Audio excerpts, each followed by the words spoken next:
Alrighty.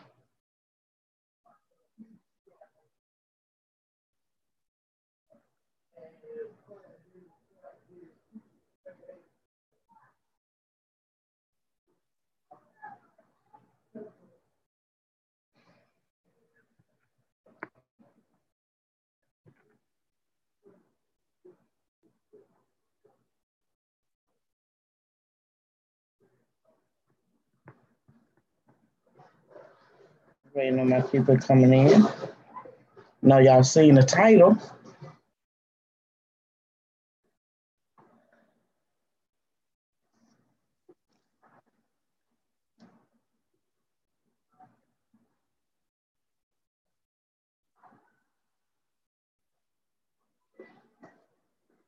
For somebody to talk about me. I know I see this 636 331 926. Got it. Before y'all talk about me. All right, nobody in the chat yet? All righty. Now,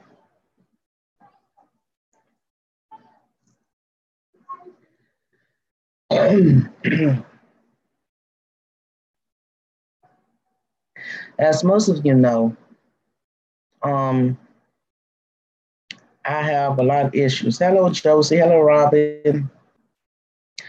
I have a lot of issues with pain. That's no secret. Okay. Miss Debbra was so kindly to send me something. I got it open. And she sent me something for pain. Back and joint pain. And it has instructions on it. And you was thinking about me? Oh, that's so sweet. And I kid you not, the biggest thing I think, well, besides the rest of my body, is my hands.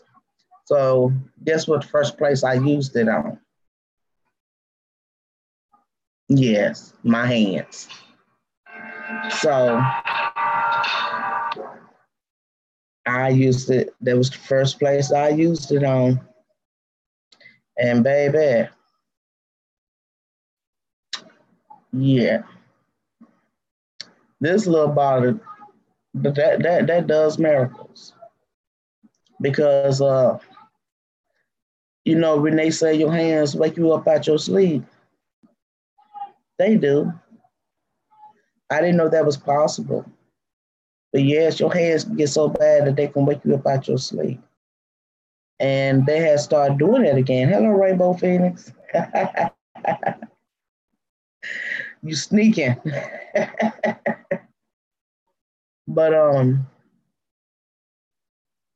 Deborah, you're a miracle worker, girl. There has been a pain medicine that has stopped my pain. And I'm on a lot of it. And Alchemist, she is. Trust and believe that. Miss Deborah. I don't know where she at. Hello, Max. I don't know where Miss Deborah took it. I don't know what she be doing to these little bottles. To get tell hit up Miss Deborah. Hit up y'all hit up Miss Deborah. Hit her up. Cause I, you gotta be a user to be a believer.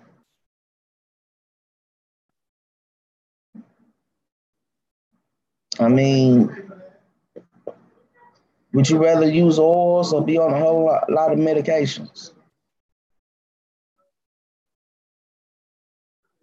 Hello, there she go. Hello, Breaking Dawn. Would you rather be on oils or be on a whole lot of medications? That's the question. Simple oils do or on a minor load of medications. That's the question. So, Miss Deborah, wow.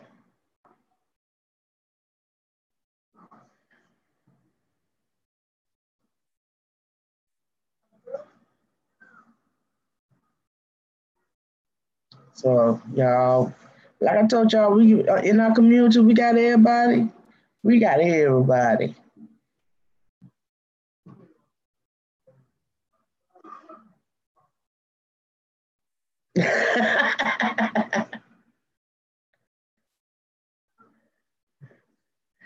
Like I say, we got everybody in here that we need. We got Anya with the herbs. We got Deborah with the oils. We got our own doctors. We don't need nobody else. We good. We good, people. We got our own doctors right here. What else do we need?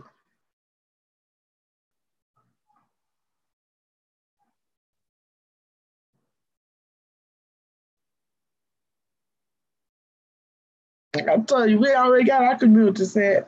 We got our own healers right here.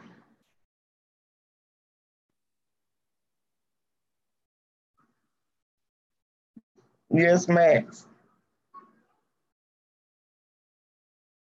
We got half the battle won right here. Healers, alchemists, healers. It's in my pocket.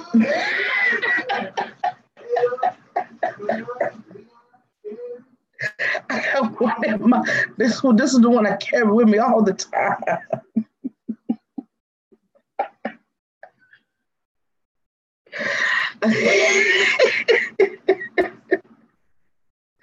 And you would ask me that stuff. It's one that I carry all the time.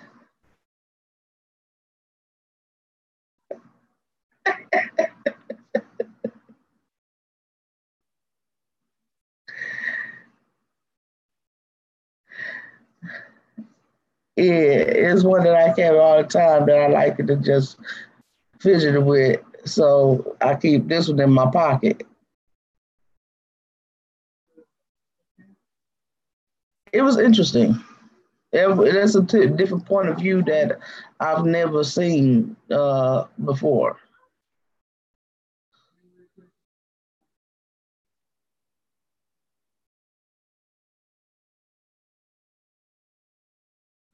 Yes, that's all they had. Oils and herbs. And so, like I said, we got our doctors right here. Oils and herbs. Anya and Deborah. Natural healing.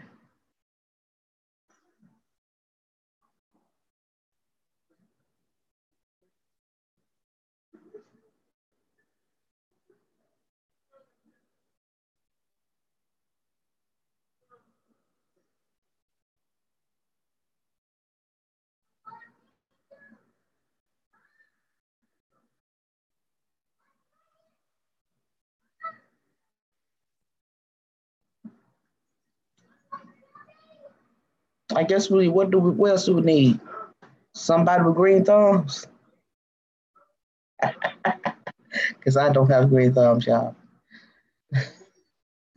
But I know we got some green thumb people up in here though. We need somebody who plant stuff.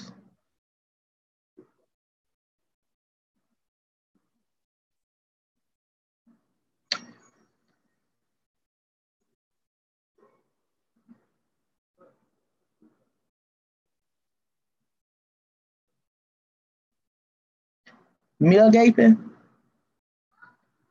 What is meal gaping, Max? Meal gaping. What is that?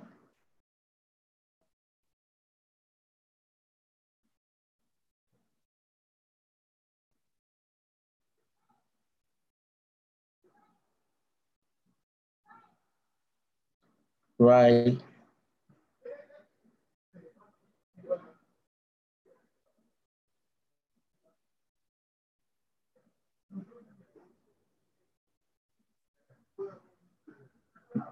Meal gapping. I'm still lost.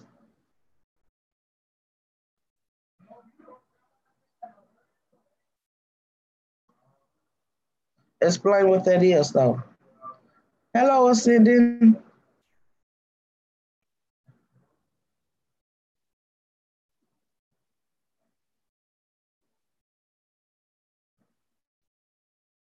Yes, what is that?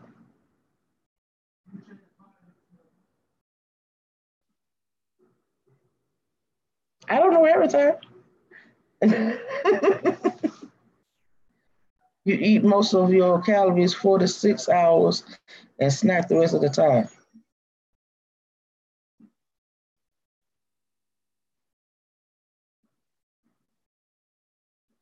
Okay,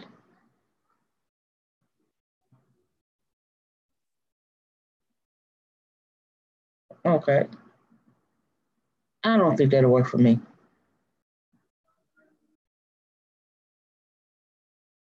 No.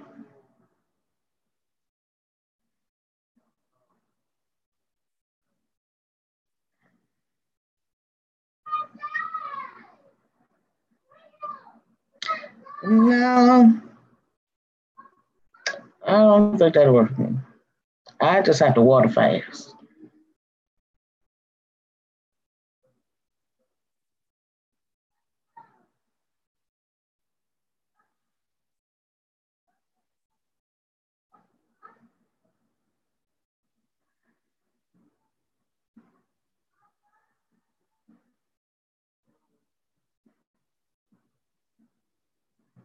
Just see, I don't just eat now. So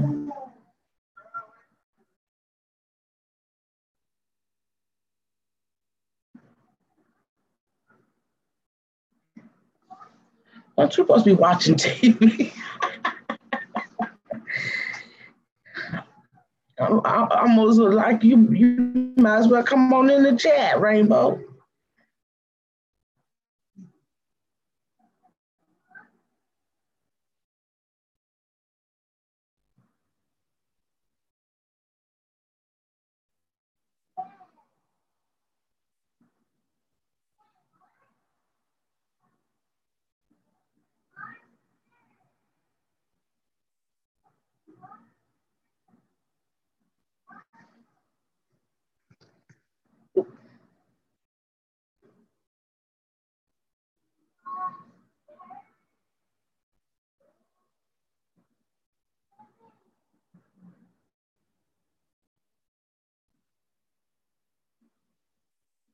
Live at the Devil's Punch Bowl.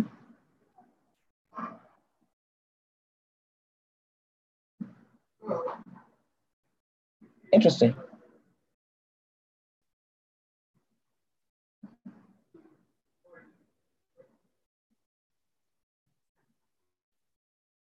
Zombie cells and how to kill him. Hello, John.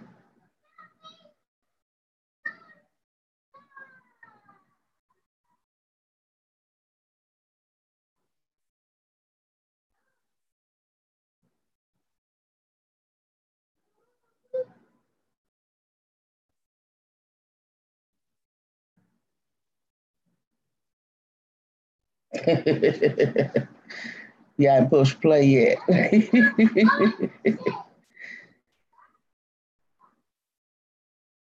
And playlist.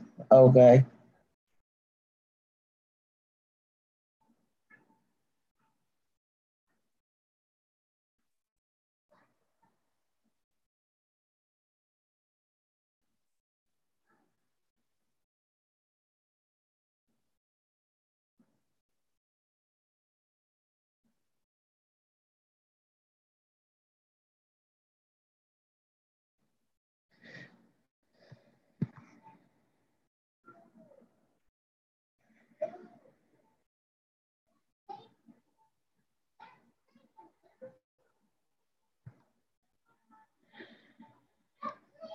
Exit full screen.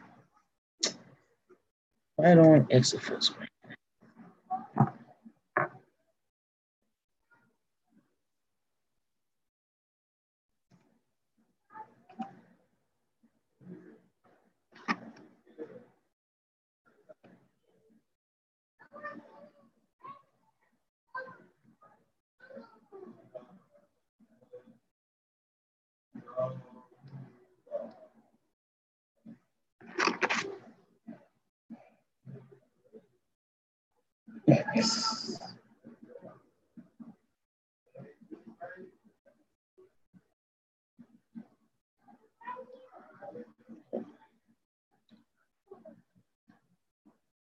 There we go. Okay.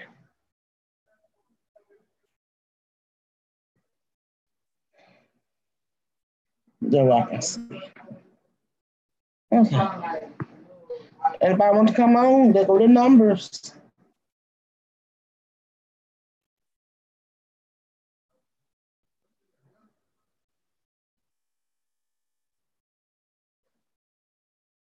I didn't have nothing particularly planned.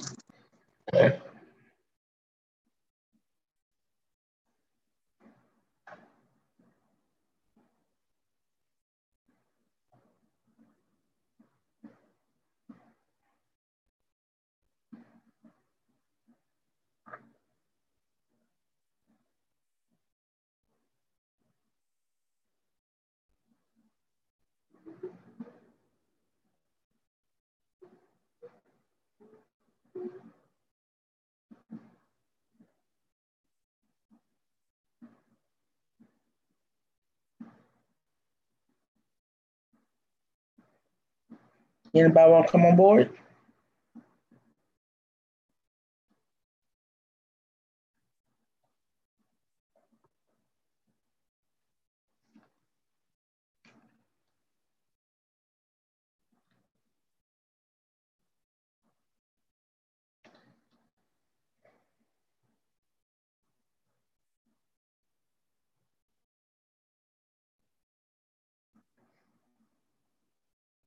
Ascending.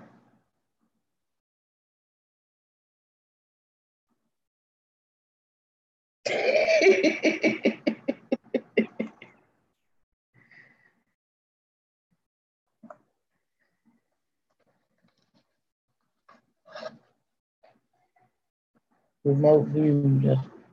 I hadn't even thought about that, Max. You know, some things you just don't think about until somebody asks you. Then you like, I hadn't thought about that.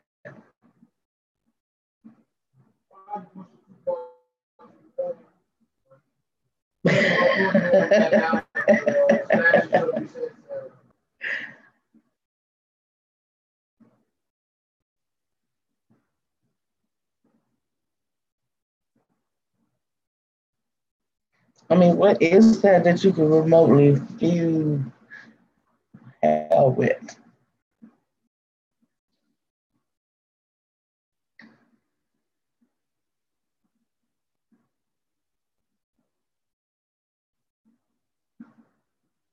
Okay. All right, Max. Hello, Deborah.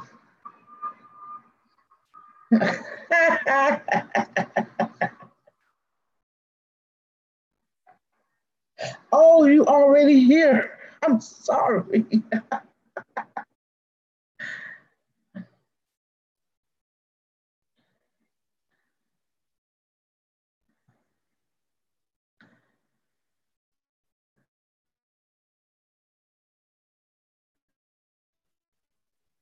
Hello, dear. How are you? I am fine. I Well, was running my mouth. I didn't even notice somebody was in the room. that's all right. All right. You are such an angel. Oh, thank you. I'm glad it helped.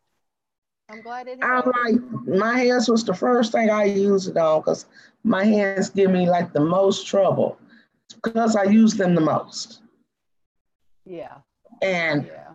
I tell you, when I first used them on my hands and rubbed them on my hands, the pain just,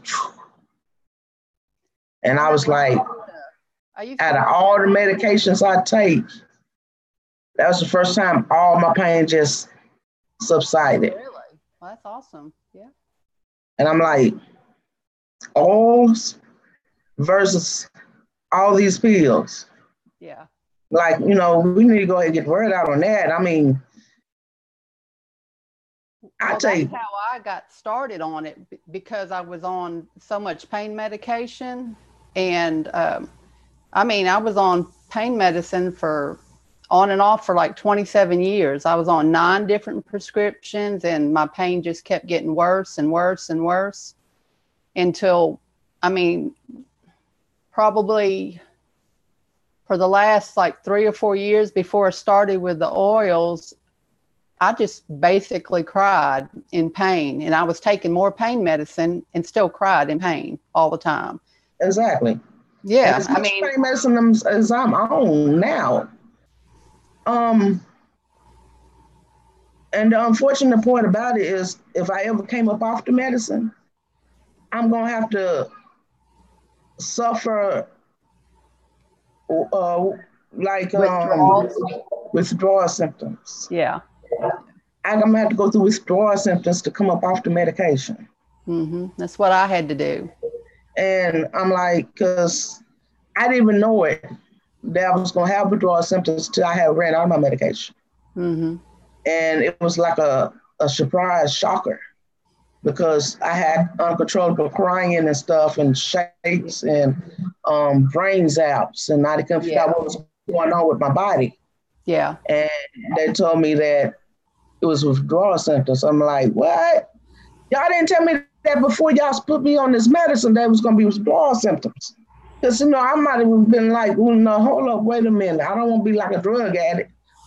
Well, see, You that's know, the whole thing that they trick, it's really a trick. They trick you into taking this medicine and you think, well, it's a prescription. I'm taking it. I'm not a druggie. I never felt like a druggie.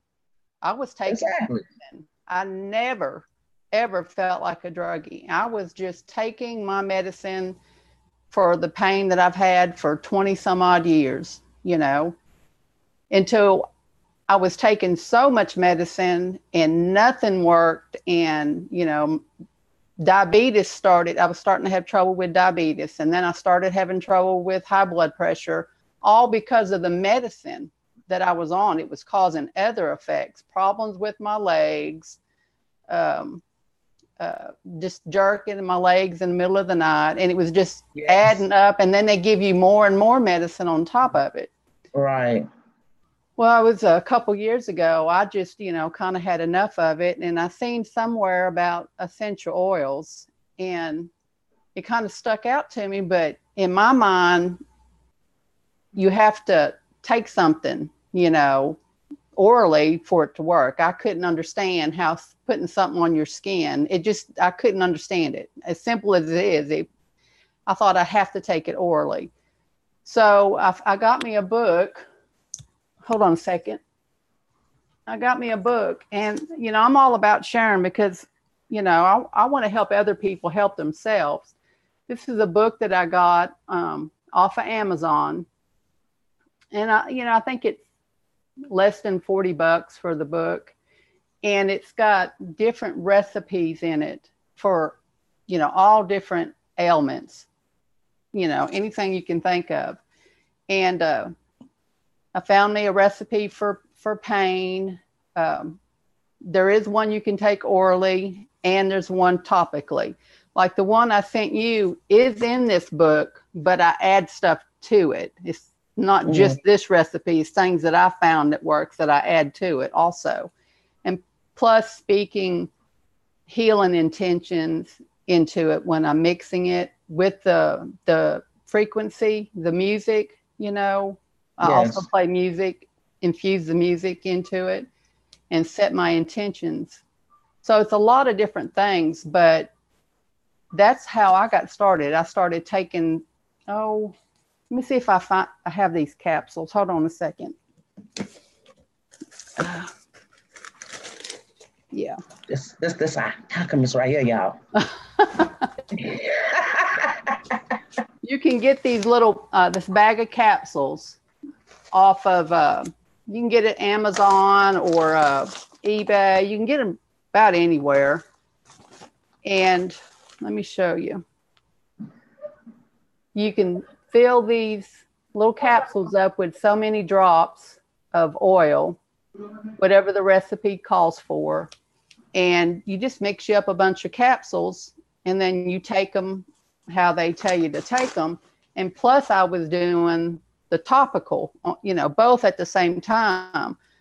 Well, I weaned myself off the opioid first, which that took me a week, and that was kind of rough. And then it was, you know, the tramadol, and then it was the muscle relaxers, and then it was the gabapentin, and then it was the Lyrica. So, am I speaking to you, Lois? Are you on? Yeah, I'm on Lyrica. I'm on gabapentin. I'm on the other one that got withdrawal symptoms. So yeah. Yeah. So, I mean, I started off, I started like really good, just boom off of this one. And it was a little hard, but I was taking the capsules. And now this is before I started doing any music or even speaking intentions. This is the very beginning of my knowledge of oils.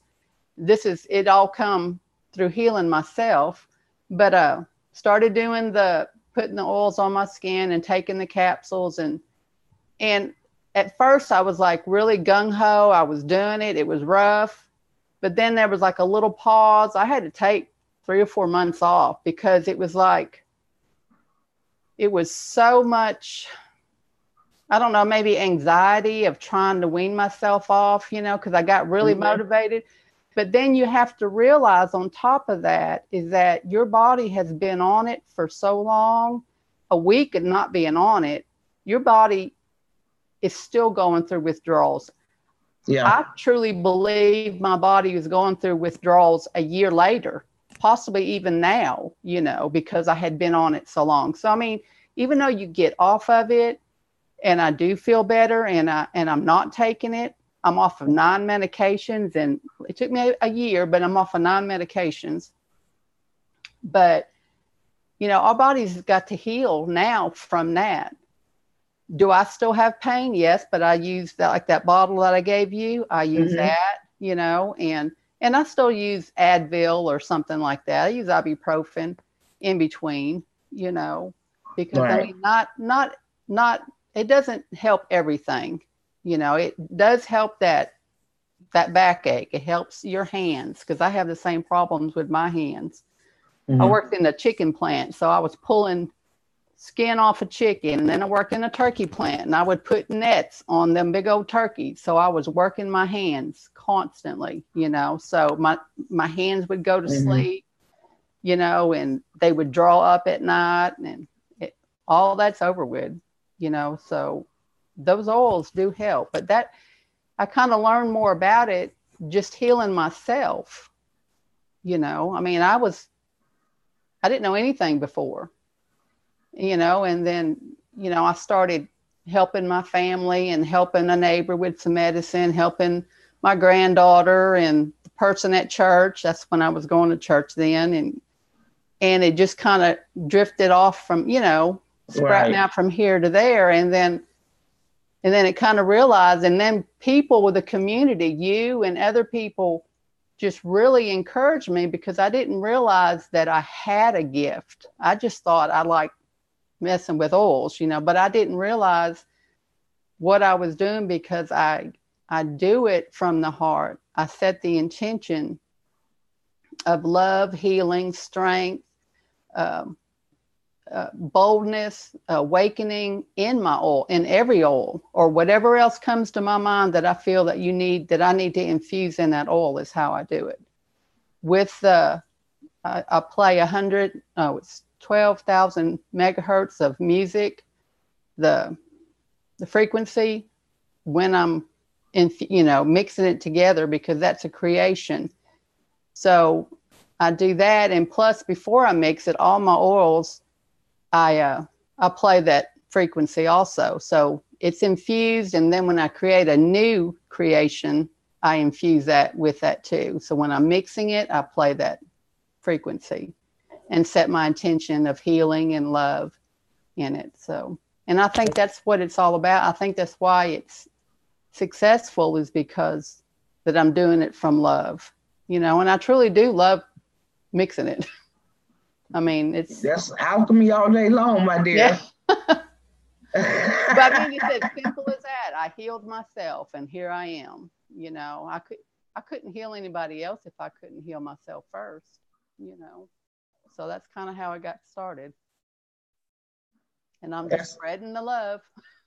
That's alchemy all day long, sweetheart. Well, we have our own alchemists in the community, y'all. That's what I'm talking about. I had people was asking me about cards. Do I have any business cards? And I said, well, no, I don't. I thought about it, and so I think y'all know Pink Angel. Yeah, Pink Angel. Yeah, well, I made some oil up for her mom and her, I guess, aunt, and they wanted some cards. So I said, oh, crap, I got to make me some cards.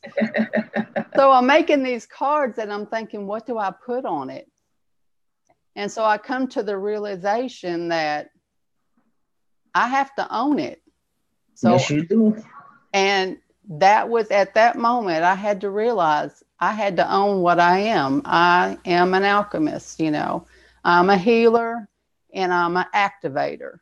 And yes. People wonder what an activator is that it's a term that came to me mixing the chakra oils up that I mix up, because it does activate your chakras. It activates different parts.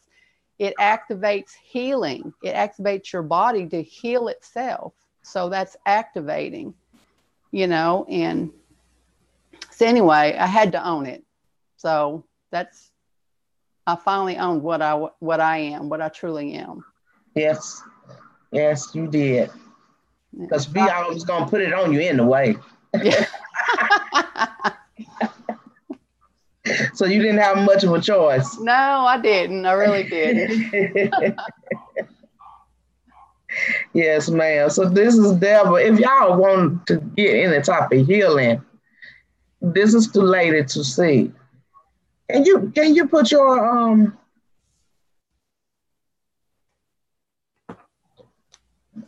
my email? Yeah, can you put your email in there? Here, I'll just say hi in the chat, and what it is etheric-essentials@gmail.com. It's the name of it, etheric-essentials@gmail.com. Yeah, and if anybody has any questions, they can just contact me, either through Messenger or email. And, if you want to talk to me about some pain oil, back pain medicine or chakra oils, or I also do a face oil that is. Hello, James. This face oil, and I'm not kidding, it seems like it works for everybody. I don't know what it is. It's just, I've had people with eczema. What is that other skin disorder? I forgot what it's called. Where it's just, it's not eczema, but it's something else. It's got real dry, flaky skin. I've had people with oily skin, acne. They all use it and they all have good results with it. It has like 3 different antibiotic type medicines in it, or oils in it. It's got a skin rejuvenator and a scar reducer. So the combination with the with how I mix it, it seems like it works good on everybody's skin. But I have those, and if anybody ever has any questions just on maybe something else that they may have issues, because I have this book and I can, I have something to look up. So I'm not just guessing at this stuff. The book that I've got, it's got like 1,000 different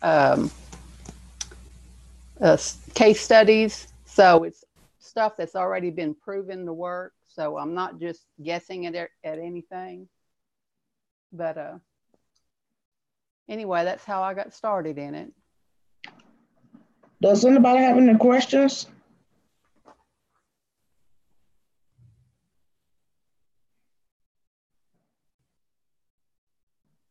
Psoriasis, that's what it was. Yes, thank you, James.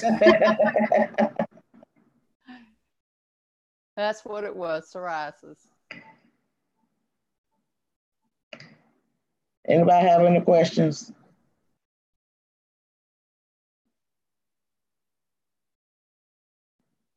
Yep.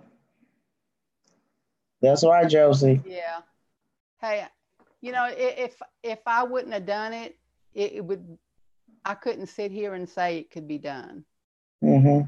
I mean, honestly, I was on 9 medications. I was taking 180 opioids pills a month, the high dosage. And I mean, I got off all of it. And then I've been off for probably going 3 years now, off of everything. So it's not something I, just did or something that I can't do. I've done it.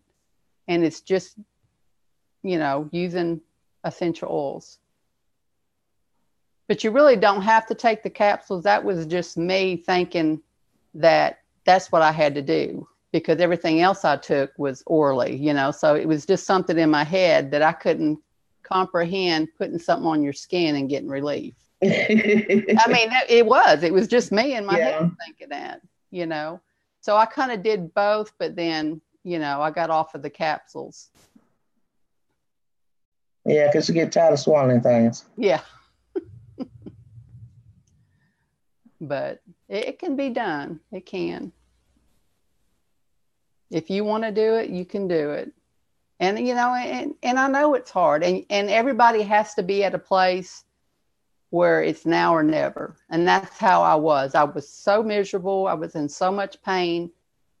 It was like, I can't do this anymore. I just absolutely couldn't do it anymore.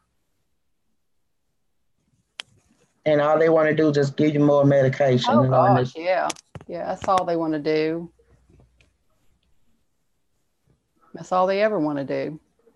Yeah, the reactions, don't forget that. Yeah. Like I said, and I know my body's still healing, from taking all that. There's been a lot of changes in my body. And I swear to God, I don't mean to swear, but I took one type of pills one time. And if I didn't know no better, I felt like somebody reached inside my head and was rubbing my brain. I'm like, no, this is not the pills for me. Oh, God. I'll tell you though. It felt like somebody went inside my head and was rubbing on my brain. Said, no, this is not the pills for me. No, thank you. Yeah, it's some weird pills out there. No. Well, that's just it. They just keep giving you more. Just give you more pills. They just give you more. And then they look at you crazy when you don't want to take them. I'm like, I can't take these pills. Yep. Well, why not? Because they make me feel funny. Exactly. I mean, and like I said, I was on all them, and then they wanted to put me on, which I went on them for a while because that's what the doctor said, on nerve pills on top of all that. I mean, I was on enough stuff to take down a horse, and I was still in pain, and I think everybody can relate to that. Yeah. Get to that point. I just don't take all the medicals. I don't take all the medicines they give me now. Yeah. I take, a certain amount. I don't take all the stuff they prescribe me now, because if I did, yeah.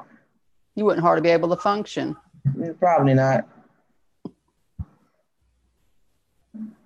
You know, all they want to do is just give you more and more medicine. And I'm like, my thing, y'all just can't figure out what's wrong with me. Mm-hmm. You know what? This is kind of deep thinking in some ways. And, you know, sometimes I don't even know why I even say stuff, but, you know, sometimes, now this is just me, you know, this is just me talking to friends, but sometimes I really believe that the ones that have gifts that are here on this earth, and I believe if you're listening that you have some type of a gift or you wouldn't be here. I just about feel like we are targeted. So we don't awaken to our gifts.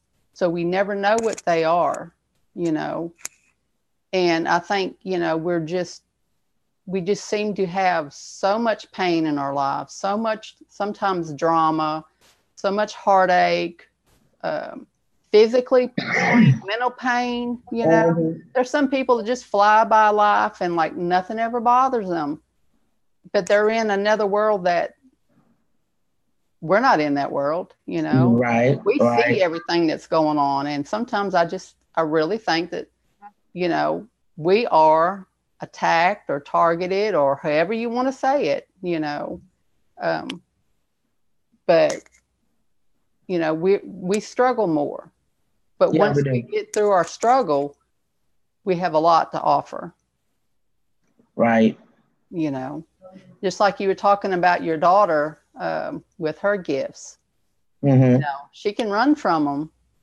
You know, all she may run from them for a long time, you know, but one day she'll embrace that. It'll come to a point where she'll have to face that eventually, you know. And, you know, just like with this, you know, I probably ran for a long time because I didn't know what my gift was. And I had to go through a lot, and I'm kind of hard-headed, you know. Yeah, ain't we all? You know, it probably took me a little longer. My lesson took a long time, you know, but you know, I just think that, you know, sometimes we have a harder row to hoe because we have such a special gift to give the world when we make it through, you know, to the other side or to the end of that road or however you want to say it. And so everybody just needs to hang in there and reach for what you know is there. You know, don't run from it. If you have a gift, go for it. It's always going to be there. You can, you know, it ain't going nowhere. So Yeah. it's like your daughter. It's always going to be there. I'm just coming out my cocoon, you know. So yeah, you know, better late than never. That's right. That's right. I'll be 55 this year. It took me a long time. So, I mean, like I said, I'm a little hard-headed and slow. You know, so you know, I'm coming out my cocoon. So you know, I still got a little ways to go. Well, like I said, I'm so proud of these ones that are young, and yes, and then they're on it. You know, yes, they're awesome. So I you mean, know, they are. because you know, I looked at myself as damaged and everything else, just not coming out. You know, for a while, because then I had to sing in my head that I got, you know, missing stuff, you know, because I had my thyroid removed. Yeah. So I'm like, oh, my throat chakra is gone.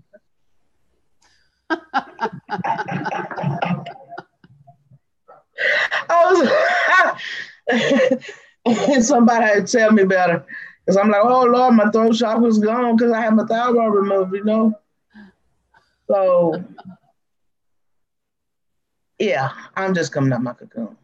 Well, I'll tell you what, I've had so many surgeries. I got so much stuff taken out of my body. Lord, if we had to go by that, I wouldn't even be here. So I would.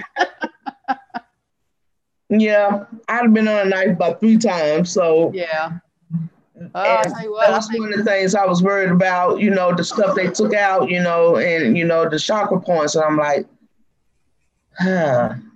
okay. no, that may be your body, but I mean, all that's your energy, your chakras. That's your energy, your source, those ain't being removed. They just have to come unblocked. You just need to activate it. But I don't know. Did I tell you how to put all the chakra oils on, or do you know? I didn't know if I told you or. No.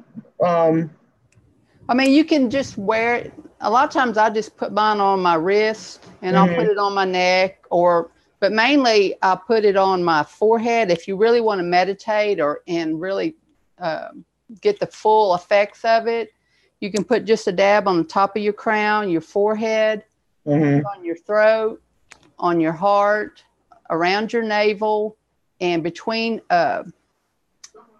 your hips, kind of like in that little indentation between your pelvic hips, and then put it on your lower back at your tailbone. And then that's like the full effect. It just takes a little bit. It don't take very much, just a dab of it.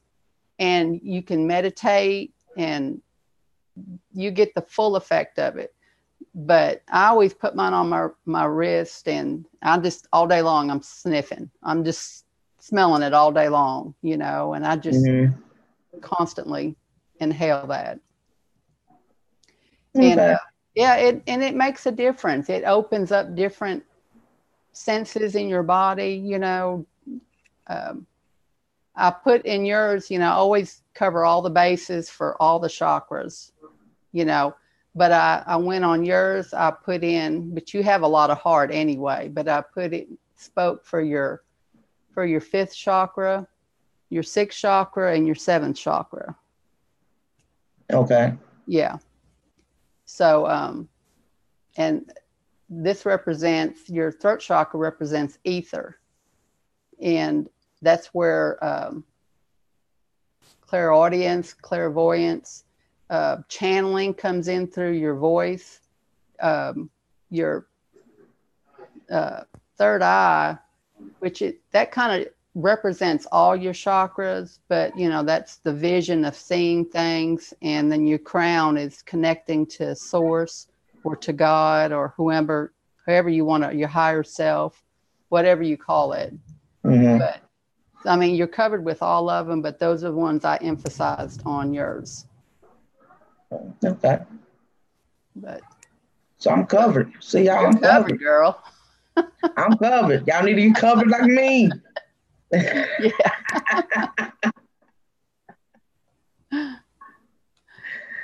So, Miss Deborah, are you going to start your own YouTube page, maybe? I do have a YouTube page. I've just put a couple of other shows that I've done, like with Melky on there, but I've not done any lives or anything like that from my page. Do you think you will, I don't know.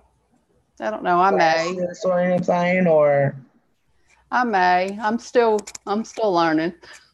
Still learning. Yeah, I'm watching everybody else's lives and see how it's going. And okay. But I think you'd be very successful at yours. Well, I don't know. I hope so. Yeah. But I was thinking about doing a Facebook page. And some things, Facebook's easier to do than YouTube. Kind of go back and forth, but okay. Yeah. All right, Miss Deborah. Well, did you want to talk about anything else? No, I guess that's about it. I just wanted to hop on here and say thank you for trying my product, and I'm glad it worked. I love you, Miss Deborah. Thank you so much. I love you too, Lois, and I appreciate you having me on. I really do. You have a wonderful day here. All right. Bye, everybody. Miss Deborah. Y'all check out Miss Deborah and her products. They work fabulous. I'll kid you not. We have our own Alchemist, y'all. We can't get no better. Can't get no better than that. I own Alchemist. I own Herbalist. I own Alchemist. Yes, yes, yes. Miss Judith, what's up, dear? Jason, Robin. Oh, yeah, of course she is awesome. Of course she is awesome.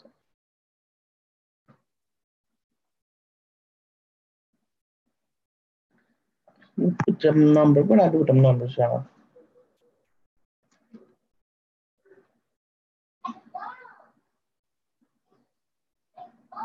She is awesome.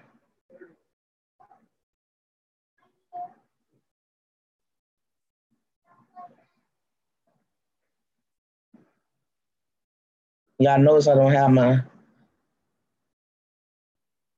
my mitts on. Did y'all notice? I don't have my mitts on. But y'all didn't notice, did you?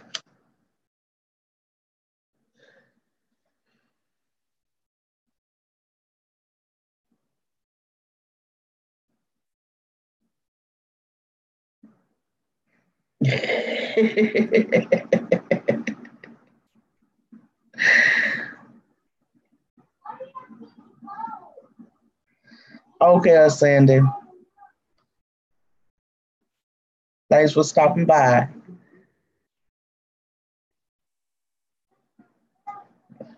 And I said, but y'all didn't notice I ain't have my gloves on. Do. You playing?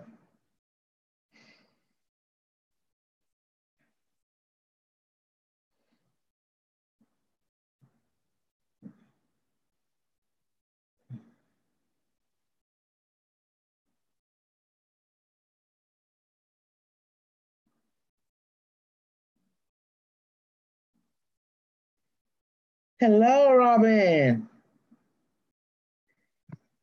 Unmute yourself. You muted.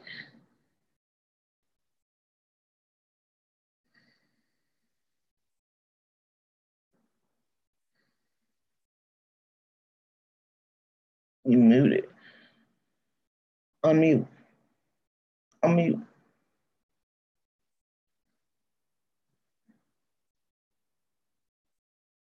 Unmute. You got to unmute. Unmute. There we go. I guess I had too many dang buttons. How you doing, Robin? I am doing good. Jason, unmute. Yeah, I said too many buttons. How you been? I'm doing good. I was just sitting here doing a little crochet and just thinking, I wonder how low is this today? Y'all know I was gonna come on sooner or later. Oh, and it's like, oh, hey. Just send me a healing oil. She sent me one for back and joint pain, Josie.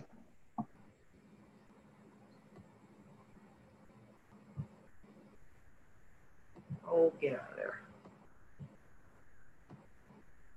Gotta move things around. I think you just got to kind of tell her what you need, so she can make it for you.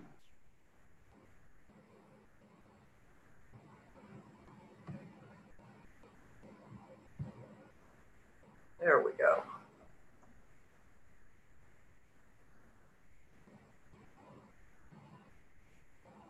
This laptop's driving me crazy. That's all right. There's a new laptop too, but I'm getting around it. It ain't the laptop, it's Zoom. No, it's the laptop. I've got my mom's laptop and I've been updating everything for her and it's making me nuts. It's me learning how to use Zoom. That's my biggest thing. I'm doing pretty good right now, but yeah, I can do the basics. I can't do nothing fancy. So please don't ask me to do nothing fancy.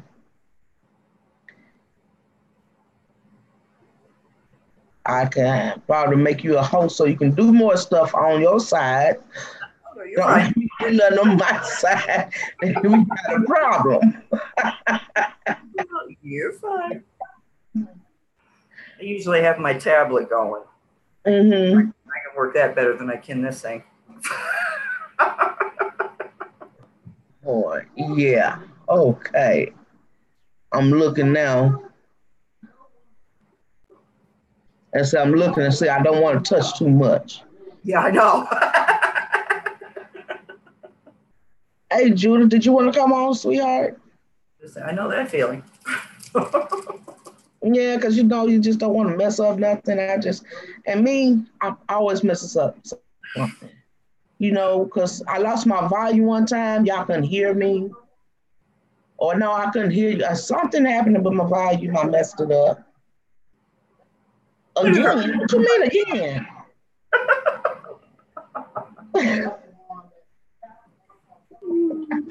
Judith said again.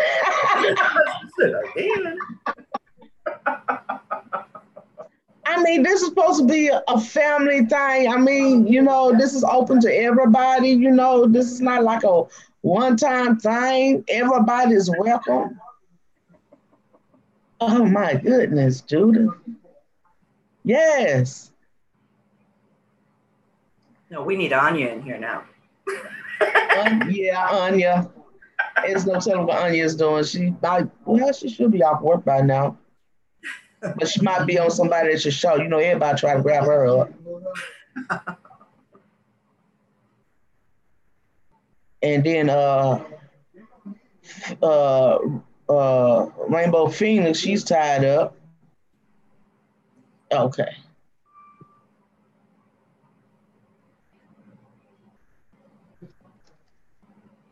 Yeah, I know. I've got to get my mother-in-law pinned down. She knows the reflexology on the bottom of the feet, and I'm gonna have her teach me that stuff.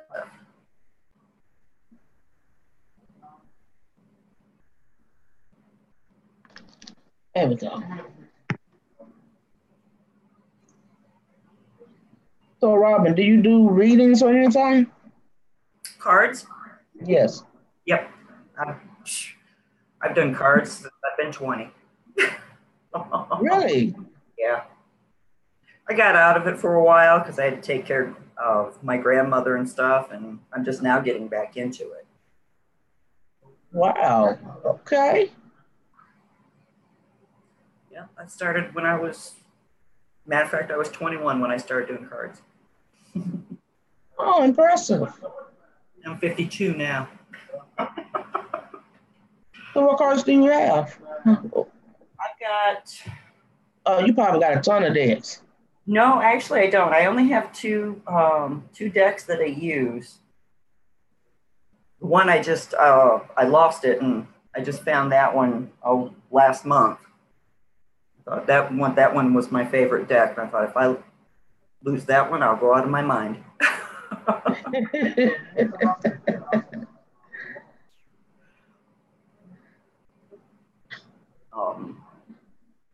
I had an extra Rider Waite, but I gave that deck to my nephew last year because he's starting to get into this now.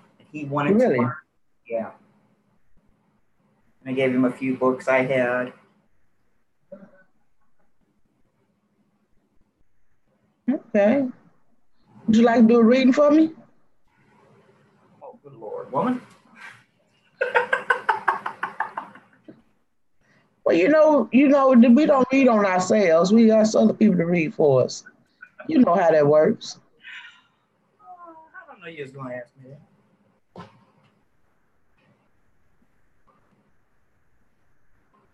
Because, you know, we got them intentions in our head. It's not hand size.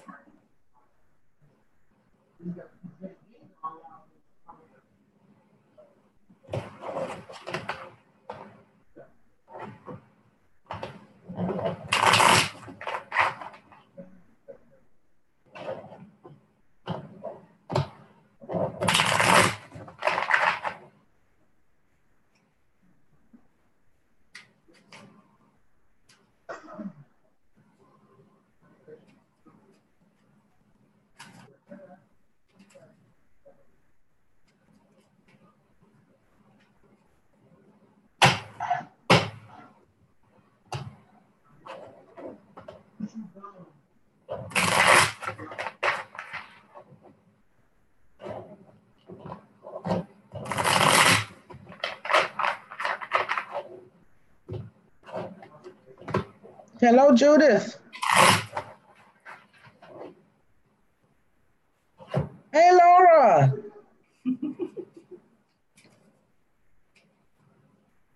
Judith, your volume? Yes, I'm here. There you go. There you go. What the hell's the matter? Why can't I get on here with my face? I'm going. I don't know. Your camera must be broken. No, because I was on with Anya the other day, but my screen was flashing. So I'm going to shut down my computer and restart it and try this again. Okay.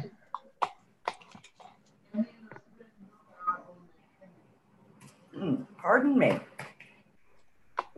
Laura, you want to get on here?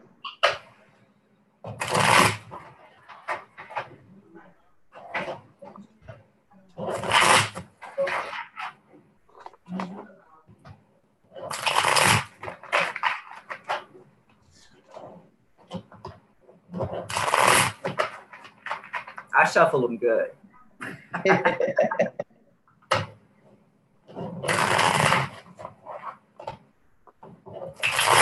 Oh, Laura, how can you show that painting that you did? Because I couldn't show it, and I would love to show that painting that you did.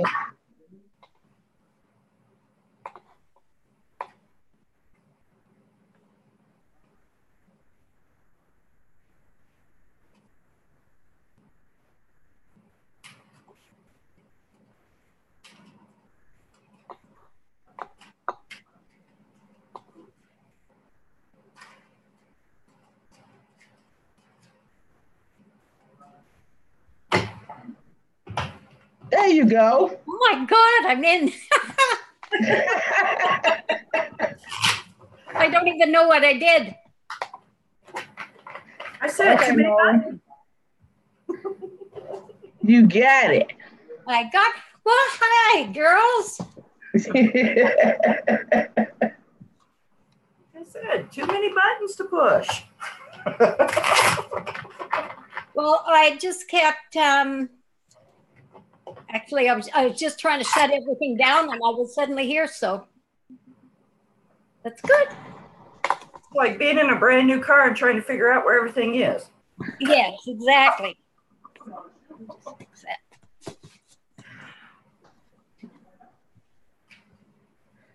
That's better. Now we see where that beautiful voice is coming from. Yeah, right.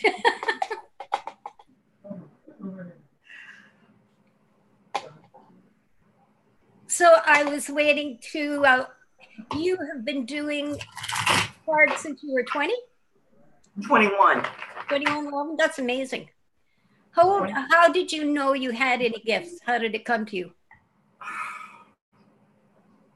What was I?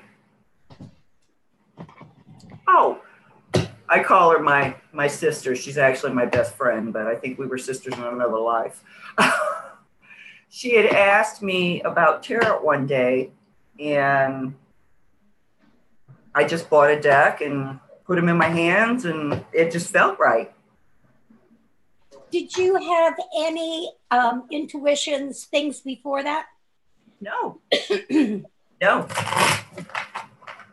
That's awesome. I mean, I've seen TV shows and stuff, you know, like they used to when we back in probably the 70s, where you'd see maybe tarot readers and stuff, but it never clicked with me then. That's awesome. Lois, were you born with a gift, or how did you get it? No, I think I was born with it. I think we were born with it. No, I mean, Inherited. Yeah, my mama had a gift, so you know, I think it was just, you know, I had it. My daughter has it. Yeah. And it was just like, you know, being when I was little, it was just like some things I already knew. Mm-hmm. And in my family, the women, and mostly that's all that's left now. We always say we kill off the men. Yeah. And my grandmother and my great grandmother just taught me not to be afraid of it. that's awesome. Yeah. and that there's a Christian background in my family, but it's just not, they're not really up in that now. Like they were when I was little. Hey, my mama had visions. She could see. Yeah. I was probably 10 when I had my the first vision that I ever discussed with my mother and my grandmother and my great-grandmother. And it just so happened that I had a vision. I had a piece of it. My mother had a piece of it. My grandmother had a piece of it, and my great-grandmother had a piece of it. That's and awesome. It was actually, yeah, but it wasn't the type of vision that you really want. It was about my uncle. And that scared me to death. Especially, I could see a man hanging from a rope, but I couldn't see the face. Oh my God. Yes, and I had no idea that it was him. And I had told my mother about it, and all four of us that same night had a dream, or cognition, or whatever you want to call it, but each one of us had a separate piece of it. And it actually, that morning they found him hanging from a clothesline. Someone had tied his hands behind his back and his feet and hung him. Oh my God.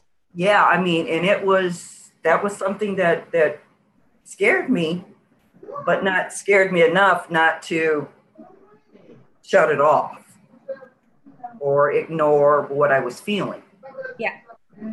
But you had companionship with the women in your family also, which yes. If you didn't have that and it was just you alone, it would be scary. But oh yeah, it probably would have been. Yeah. My nephew actually is like that, which is actually surprising because it runs more or less on the women in my family. And my brother doesn't really believe in this stuff. I love him, but he can be a pain in the ass. None of my family believe in it. And I don't think I've gone cuckoo. Yeah, and if it wasn't for me and my mom talking with him about these things, he thought he was going out of his mind. And they even sent him to a shrink. Really? Yeah. The shrink asked him this, and it was so hilarious. The shrink asked him if he sees lights. My nephew, he's looking up and he's, well, yeah, I see a light up there. I said, well, I guess you got his number there.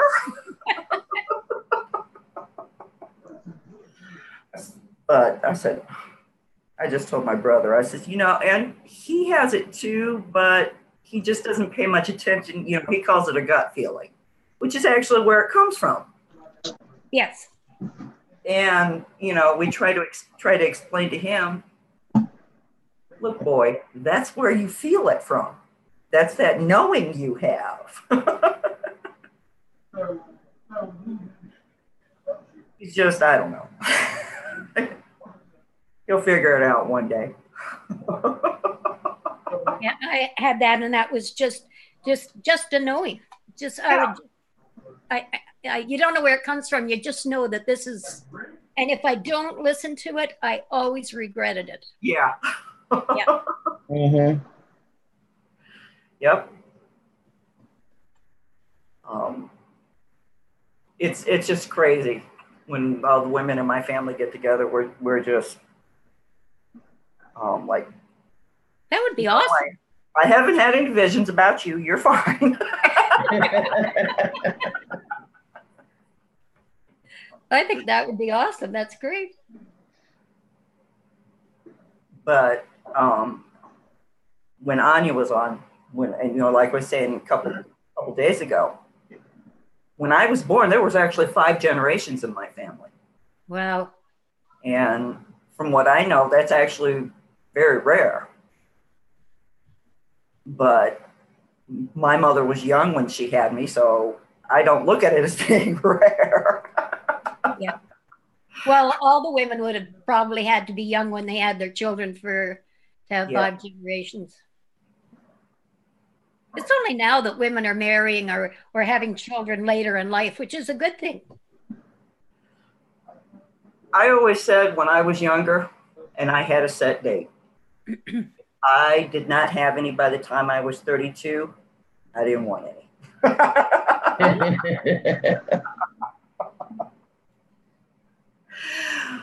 And I didn't have any. Now I have a stepson, but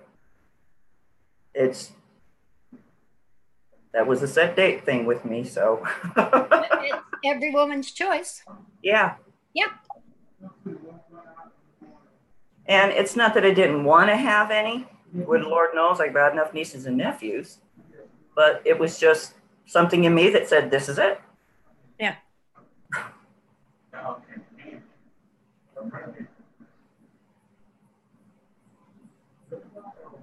I was 27. I waited till I was 27. It's funny, and my daughter had her first child at 27. Oh. Awesome. Well, yeah, those two together, there's 9.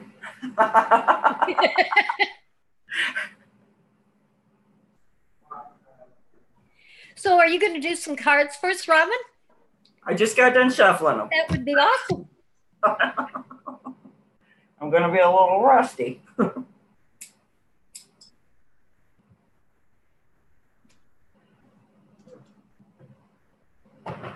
No, Lois, you're not the only one that has this habit.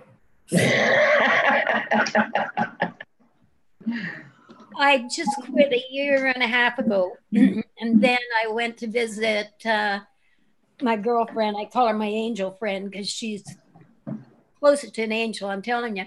And we used to smoke and drink and smoke a little dope. And I went there with the intention I'm going to do it all. So a couple of weeks ago, I went to Janet's house and we drank.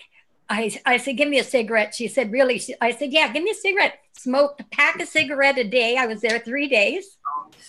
I smoked, I drank, had a little puff, and came home, and it's all done. I'm good. It was like a blast from the past. I just had to go back for that last hurrah. It was great. I actually quit smoking cigarettes 2 years ago. And with just all the stress level that we were having in my family then, I started back up again. It was it. I told my husband, I said, I'm quitting again. I think, though, you know, what the heck? I'm 69 years old. How long? If I want to smoke, I should just be able to smoke. True. Yeah. I think I had a great grandmother that lived to be 101 years old, smoking Camels. Oh, I remember those when they came out. Yeah. Those and Lucky Strikes. Oh. I remember those. Oof. I tell my 82-year-old grandmother, you're 82 years old. You can eat, drink, whatever the hell you want to do. You're 82 years old. See, that's what I think. Yeah. No, I take it back. She's 92.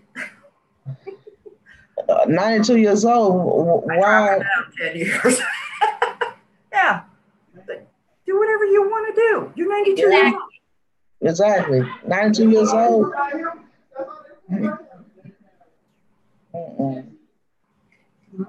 So I am quit smoking, but I don't know how I may again. I don't know. I'll certainly go and visit Janet again.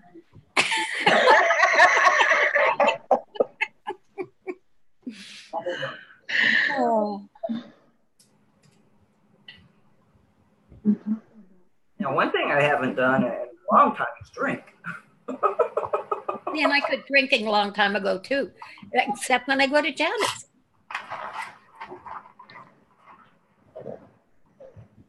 Janice is a bad influence. No, it's the right company. It's someone that you feel absolutely comfortable with. You can say anything. We've known each other for 30 years or more. She's like my sister, and we can just relax and get stupid.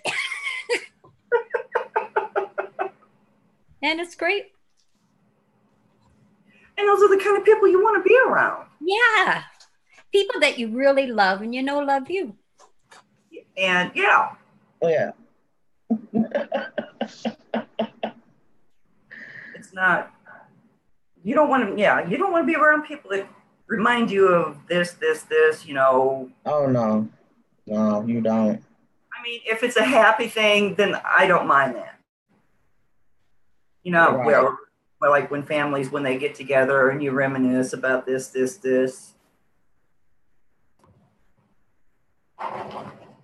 It's like, no, don't go there. Family, I was just thinking, families are very difficult. Yeah, they can be.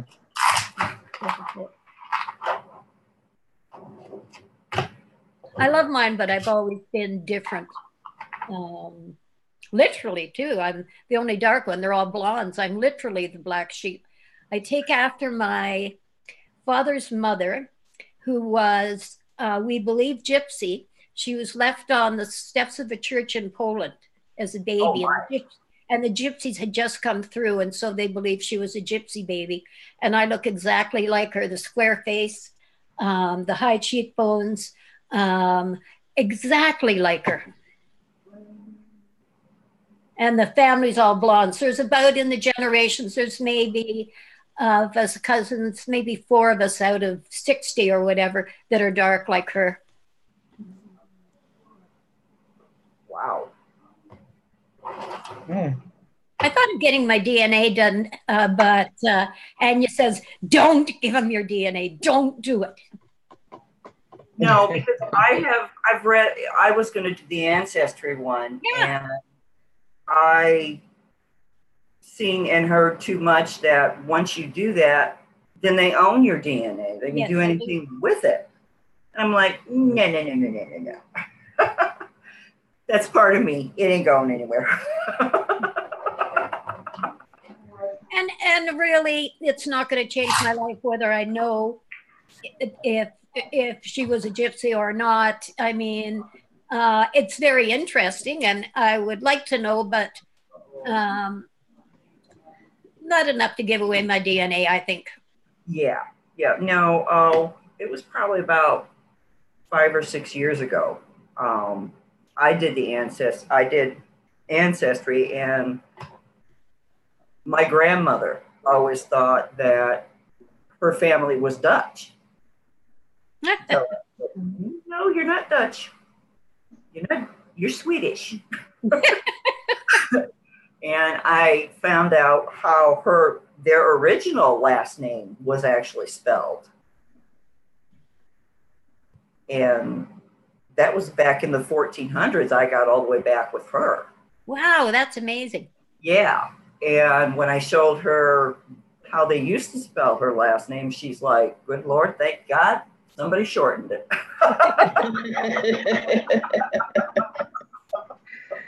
Because you would never be able to pronounce that last name.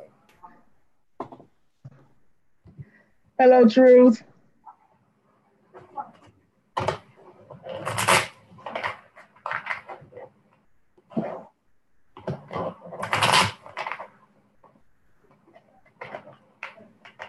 It's so nice to see you. I said, it's so nice to see you guys. Oh, you too. This is what I live for. Just community. Yeah. Community. This is what we need to do.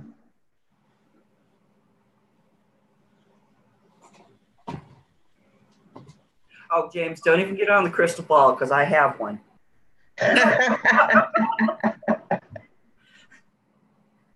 I haven't used it in a while, but I have one.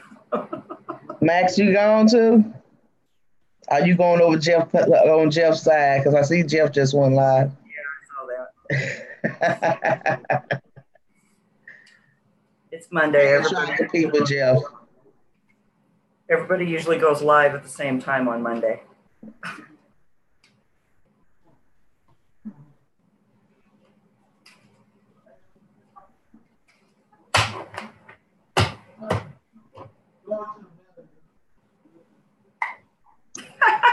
You too, Laura. I want you on here one day with me.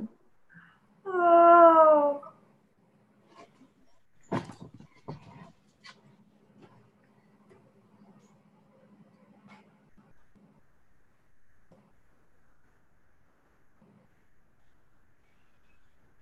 You going to do Lois's cards first?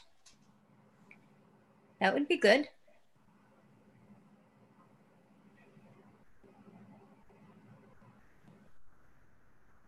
You frowning. I hope that's not a bad thing. No, it's not. I don't think this is for the two of you. I think this is for somebody else. Oh, okay.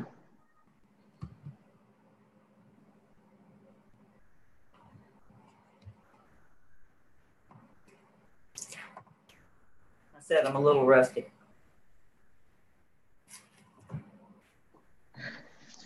You frowned. That was like, oh, I'm worried.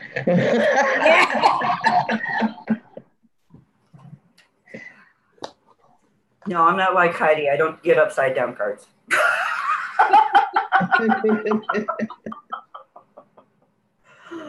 Oh.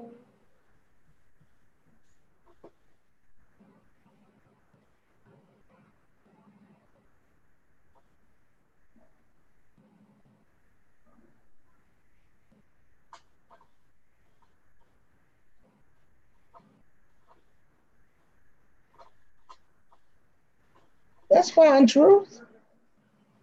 Well, the first one I did was the Page of Pentacles. And this is about money. Mm-hmm. So somebody, don't know who, I just the feeling this is not related to the two of you, but somebody's going to come into some money. Why it can't be me? I was going to say, please, Well, please, that's please. possible, but it's with this card here. That's no. I don't think that's pertaining to the two of you. Not with the Eight of Cups. Turning away from things, unless you're turning away from something, bad habits and stuff.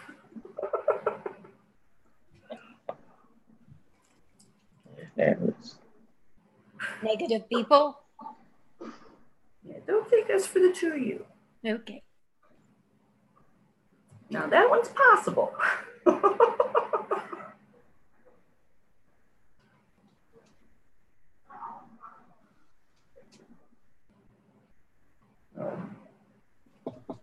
Resources. Well, Lois, you might be getting some more donations for the pantry. Okay. Which would be a good thing.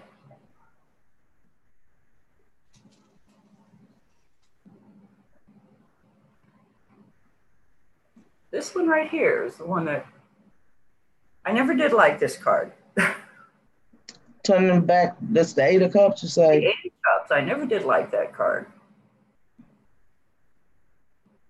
I mean, I know we've all got to turn our backs on things that we need to turn our backs on. Maybe it's got something to do with my boss. Trying to get away, because I went back to my job that originally she had took from me and gave to somebody else, but that person decided they didn't want the job, then she gave me the job back. Maybe it's those bad habits.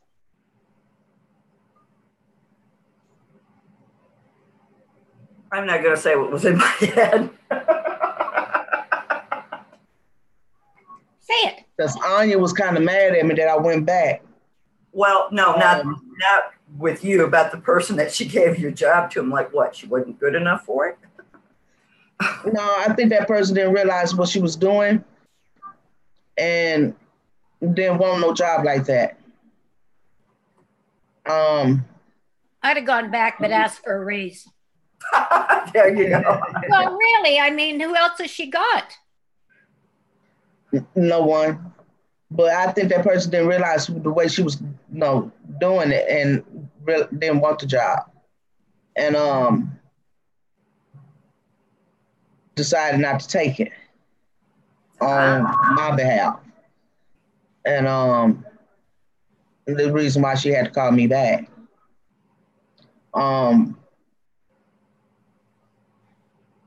Those could be the bad habits. Is me servicing to her. Yeah. That could be that card breaking old habits, is trying to get from under her thumb, so to speak. Okay, so if you're claiming that card, does that mean you're also claiming the wealth in the first card? Yeah.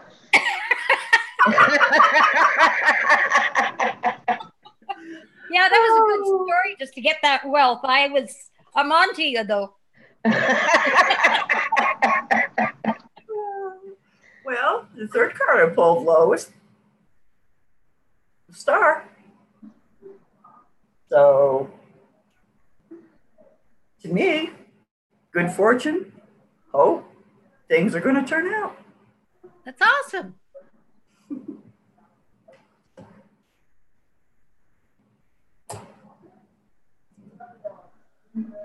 Now for Judith, Sun. This card reminds me of childhood, doing innocence, doing things with your friend. Yeah.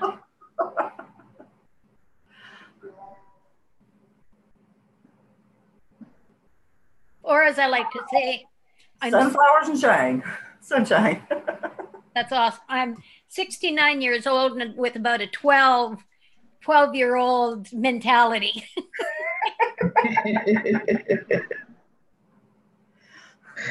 I told Anya I was like 12.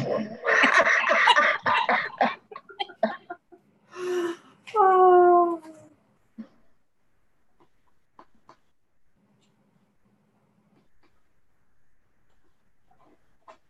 Where do you live, Robin? Indiana. Nice. And then you have the Queen of Wands.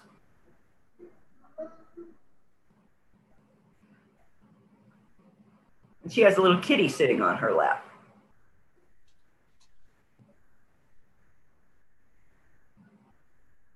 And I love that. The little kitty looks like he's nice and snuggly and happy. And I've always said that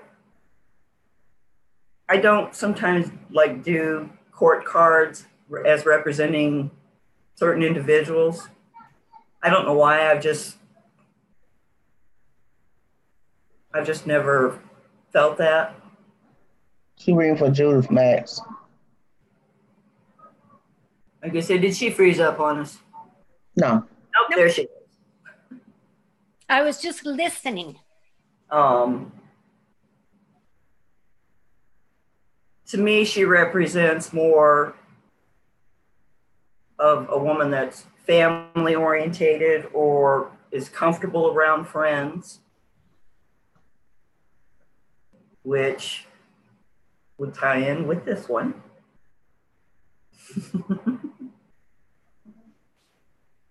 Being around people that make you happy, that give you strength.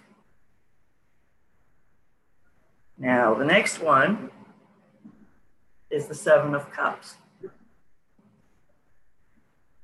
And to me, this has always been about choices, what choices we make.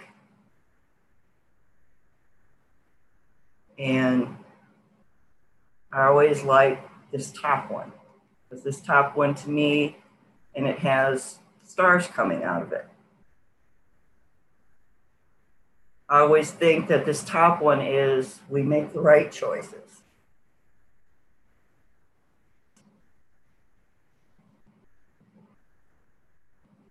I don't always think that it's half cup, half full, or you've got 6 things that you made choices about and you're contemplating on that 7th one. But that's me. When you talked about liking to be around people, etc., I've worked all my life around a lot of people, and my ex-husband and I managed hotels together, and I love being around people, etc. But this time in my life, I really prefer to be alone. I like people, but I love being alone. I have things on my mind that I need to figure out, and that's a nice thing about being retired. I don't have to get up and go to a job. This is my yeah, truthfully, it's my time to figure out why I'm here and who I am, and well, I'm not allowed to meditate so much anymore. Anya told me that I'm meditating too much. What the hell did I do here? Okay. No? You lost us? Yeah. We still see you. Do you? Well, I have flipped the screen with my finger. Well, what the hell? But you know what, Judith? That's actually how I've been feeling this year. I mean, I love being around people, and the job that I had before, I was around people, and I just want to be alone right now. Just, trying to figure out certain, okay, it's like, do I want to do this or do I want to do that? Agreed. Hello, Michael. Agreed. But it's you also do want that long time. It's also that so much is coming into us right now that I can't talk to anybody about it. So being alone is a good thing because I get to absorb what's coming in and find a place for it in my soul. Hi,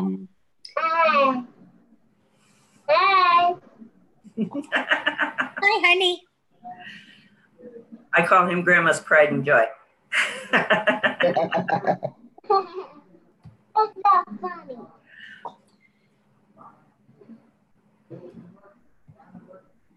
Well, for God's sakes. I don't know what the heck I did here. Oh, no, you're good.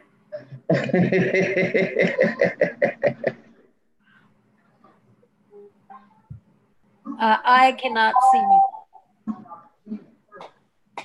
Back to meeting. Okay, go. You can see me doing all this? Yeah, I can see you. What the heck? And it's like my husband will say, well, come watch TV with me. No, I don't want to watch TV. Really, Max? He said the best show of any show is Kids and Cats.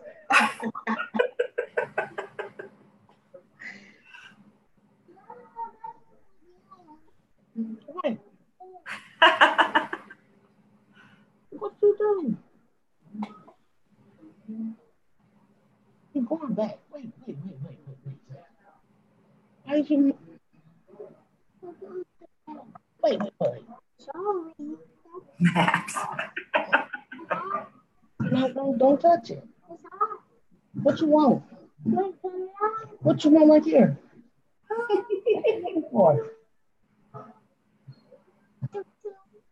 Who? Choo-choo. You want trains? Oh, what is choo-choo? What is choo-choo? I have no idea what you're talking about.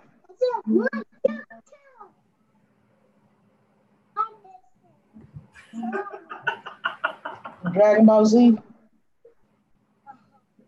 want Dragon Ball Z?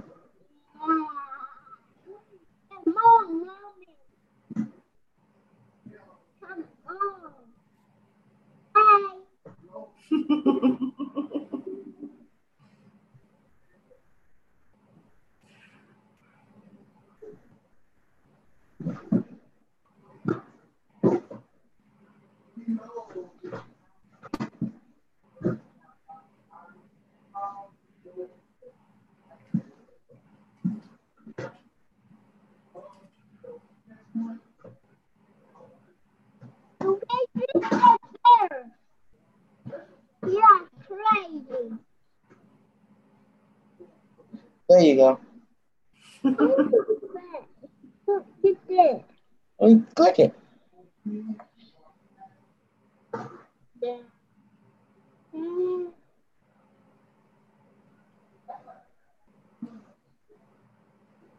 Oh.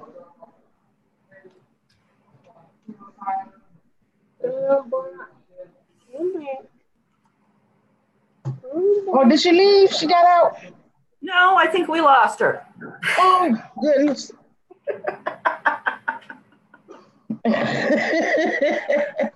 She was so, my goodness. Y'all just got quiet on me because of the baby.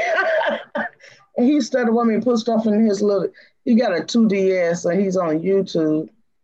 And he wants me to click in on his shows for him so he can watch his little shows.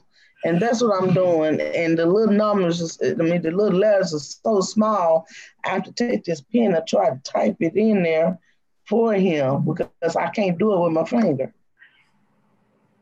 And he accidentally to push the back button, then I had to go back and try to do it again.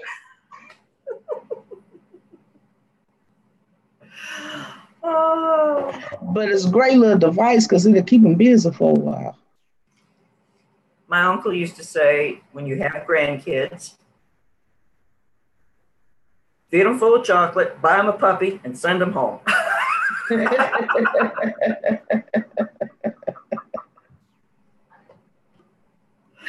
Oh my goodness. Let's figure out what am I going to do. Well, I guess I've been on long enough, I guess. Oh my goodness, it's 8:30 already. Oh, there go Judith.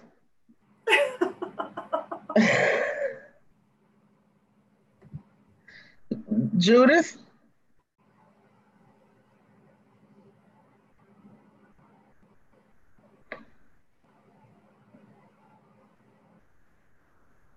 There you go.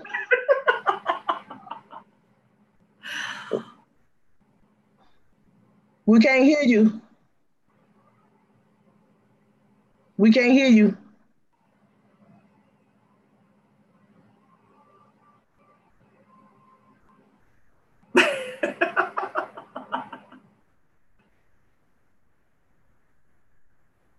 You gotta get your volume. There you go. There we go. Oh my God, I'm such a loser. No, you're not.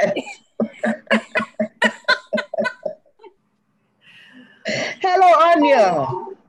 You know, those who can laugh at themselves never cease to be amused, and I'm laughing at myself continually.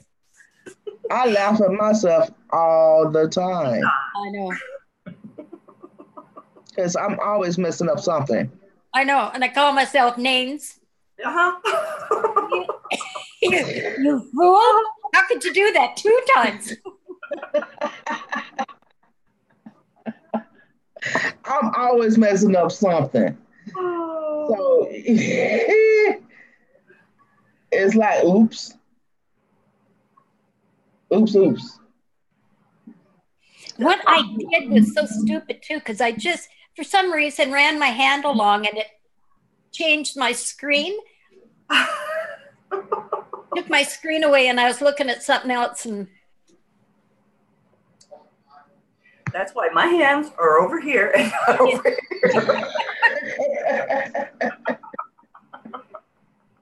Let me see what Anya says. Anya gonna jump on since she's here. Oh. What is it, Max?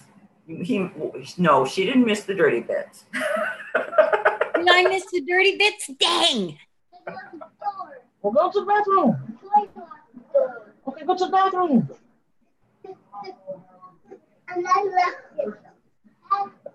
Okay.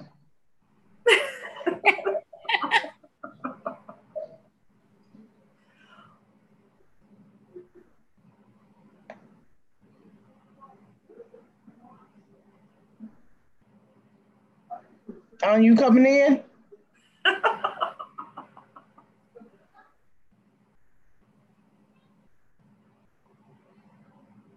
I ain't talking to you, boy. Use the bathroom.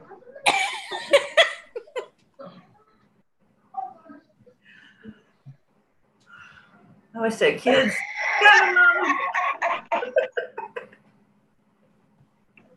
I'm listening. I need food. Where's your gummies at? Anya, I said, where's your gummies at?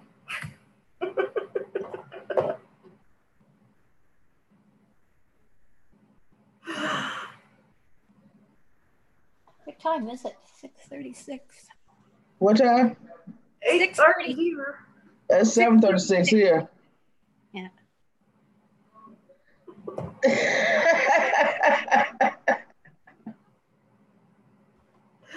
Okay, baby.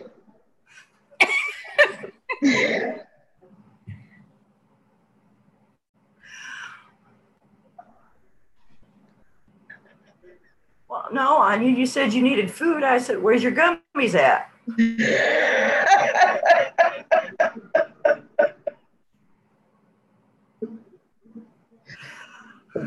Don't play in there, Cal. I know where you at.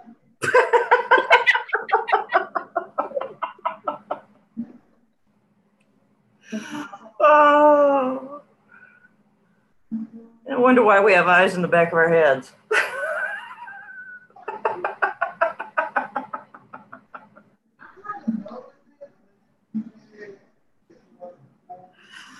Oh.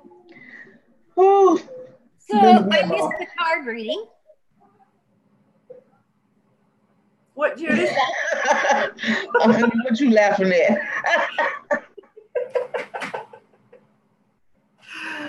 Oh. It cracked me up when they're that little. They forget sound travel. I don't have to go wipe his butt. He can wipe his own butt. But she will ask me to, so be quiet.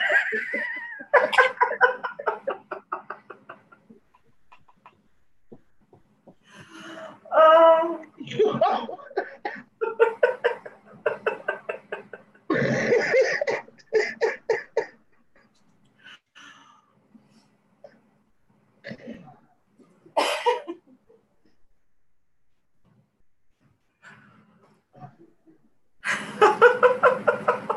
You good in there? You good in there?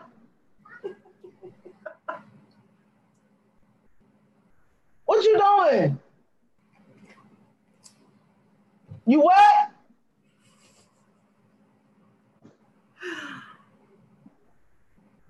Okay. So I'll tell you something neat that happened to me. I went to, or I didn't. Anya gave me a chakra clearing and a healing, and it was amazing. She was at her house, and I lay down on my bed, and I could feel her. I could feel her fingers. I could feel her fingers pulling my right foot, and I couldn't figure out what the hell she's pulling my right foot for. And I could feel her in my stomach, and I could really feel it was like having brain surgery.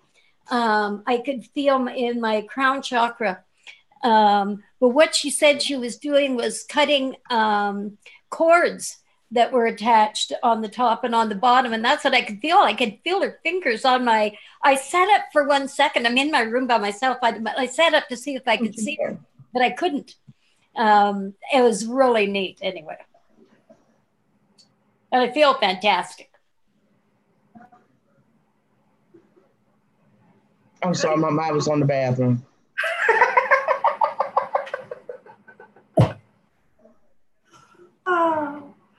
Judith had an excellent healing, but from Anya. Yeah, I did. I really, really did. Because the arthritis in my back was really bad, and like, it's good. It's so good. I'm so happy. And getting my chakras cleared. I knew my heart was good. She had to pull out a little bit of paper. And my crown, but the other ones were blocked. So she opened them all up for me, which is so awesome. I need to speed this process along a little bit. I'm 69. I don't have all the time in the world. How you got soap in your mouth?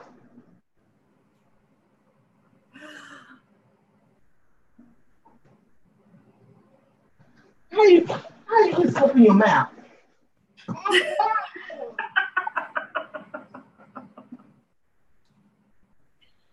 What games? You put soap in your mouth? No.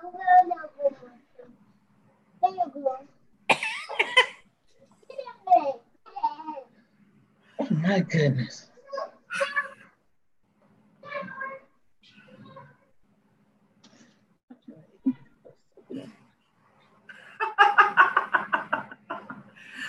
Oh. So anyway, my point was, if anybody needs their chakras cleansed or needs a healing, Kenya is amazing. She's amazing. Anya's great. Yeah, she is. She's very, very, very talented, and she loves helping people.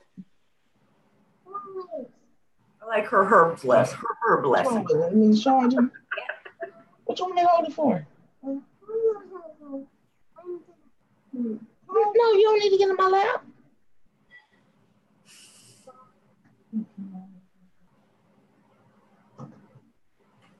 Something else too that's been on my mind. So many of the people in our community do healings or other things, and it would be nice. I think it would be nice if we gave them a donation. They hate to charge because they say it's their gift, but to give them a donation, because nobody's rich in this community. We're all poor, and that little bit certainly helps them. I just think it would be a nice thing that we could do for each other. Another nice thing that we could do for each other is when people are making videos, as soon as you get on, before you even listen, just click the like and share it immediately. And hi, Anya. Hello. I'm shoveling pasta in me, so you got to deal with that.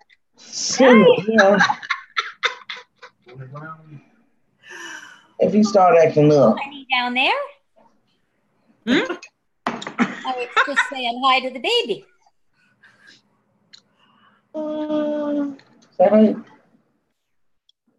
Sorry, I just got home from work. You asked for it. You look fine. You're beautiful, Anya, as always. You look fine.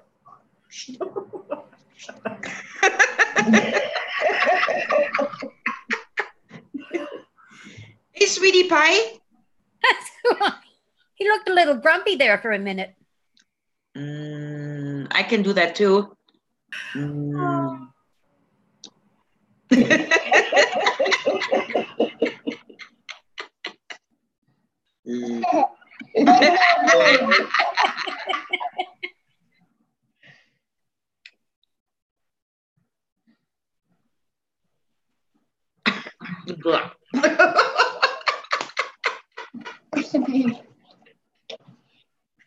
Yours is longer.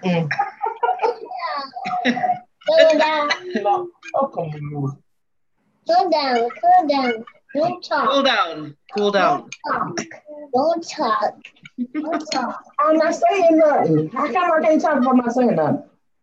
Come down, come down. Quick. Come down. Quick, so I see you jump. Hello, Patrick. Hi, Patrick. Come on. Patrick. Quick.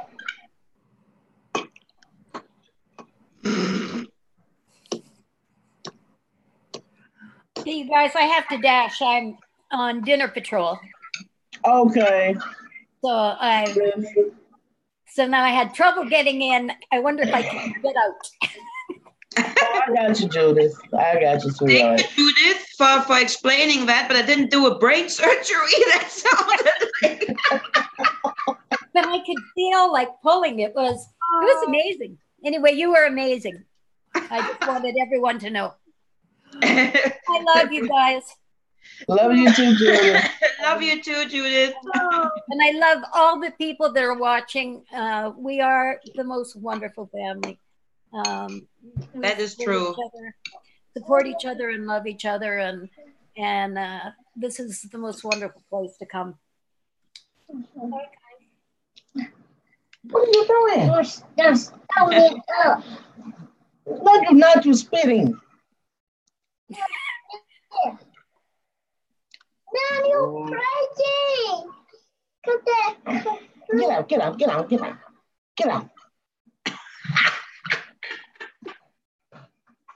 out. Wipe your hands.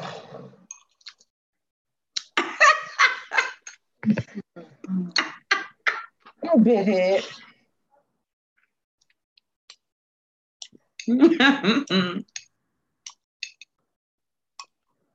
I'm gonna get that on the weekend again. My little one. Oh, you are?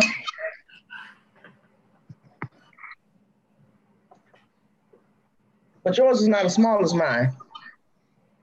3.5 she is. Oh, she's 3 now? Oh, wow. Oh, okay. So, yeah, you there. Yep. Because he before, put that back. No. Why are you right there? Right there. That's where it's going to come up there. No. Yes.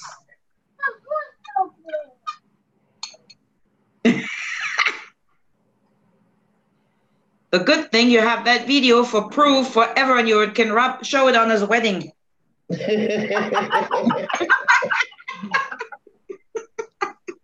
No, his first date.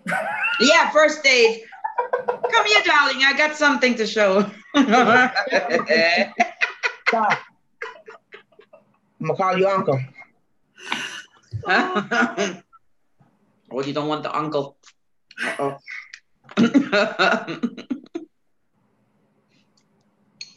Well, come on, Jason. Come on. Don't hide on me now. I'm calling your uncle on you. Don't be shy.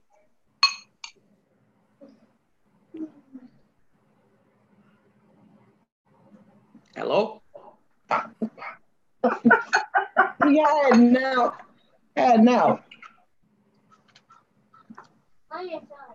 What? Come on, sweetest Jason. Come on. Don't. I don't tempt you. I double dare you. We triple dare you. Let's rockin'. No. I boo-boo.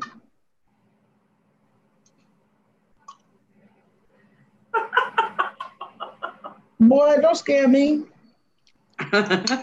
James. Come on. Buck.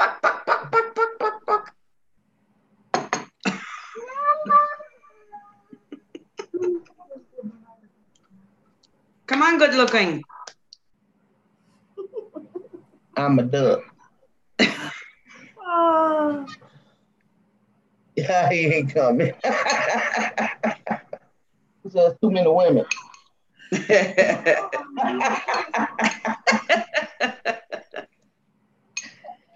Come on, Rubber Ducky.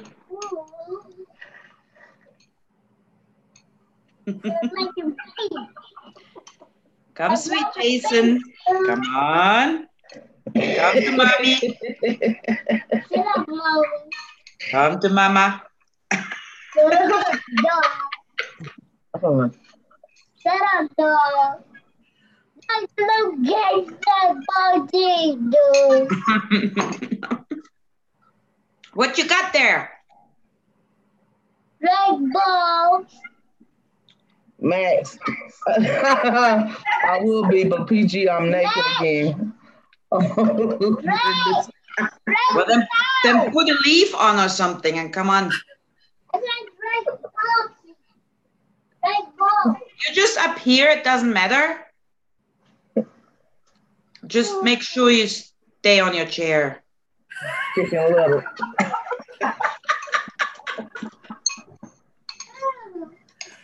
Oh. You can come on the mobile phone. I did it all the time. Go in there and ask him. Come on. Go in there and ask him.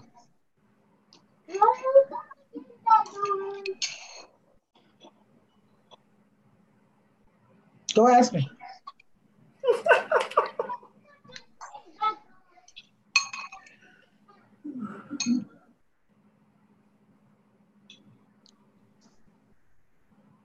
I am a donut. Oh, now you're chicken. Playing Chicken Little.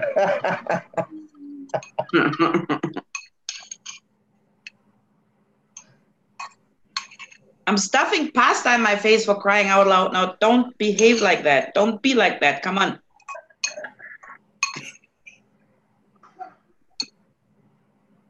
Chocolate donut.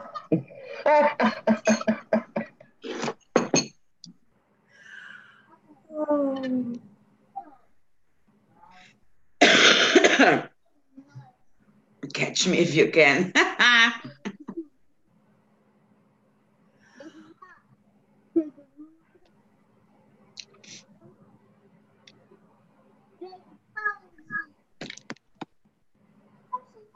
Just bore you with health talk.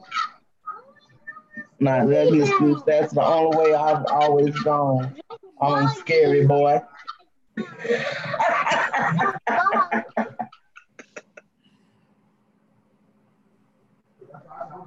Movie hit. See what you started on, yeah? I almost picked up a package of gummy bears today. Almost. Almost. You don't honestly think that my bag of gummy bears survived from Friday till today? Are you kidding me? It didn't even make it to Saturday. That's not happening.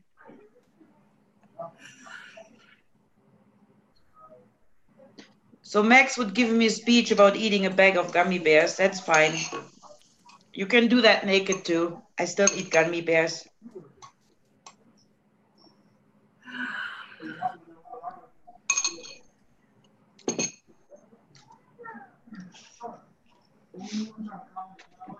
Anybody of the gentlemen?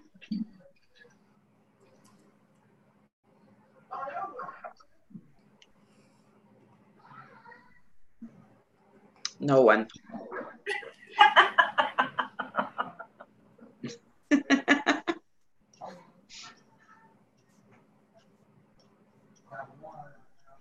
Yes, and ice cream, very important.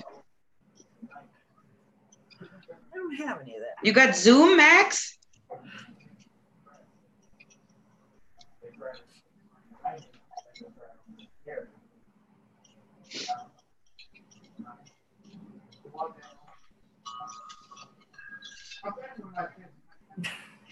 Then go get it.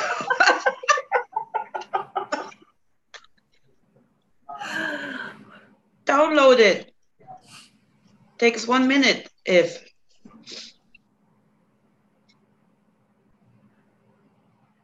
Now we're using Zoom.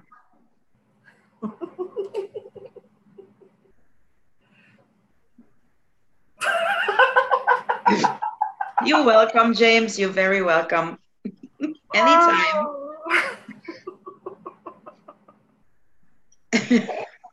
No, it's my fault that he can't drink, of course. Right. Oh. Blame it on the Germans, as always.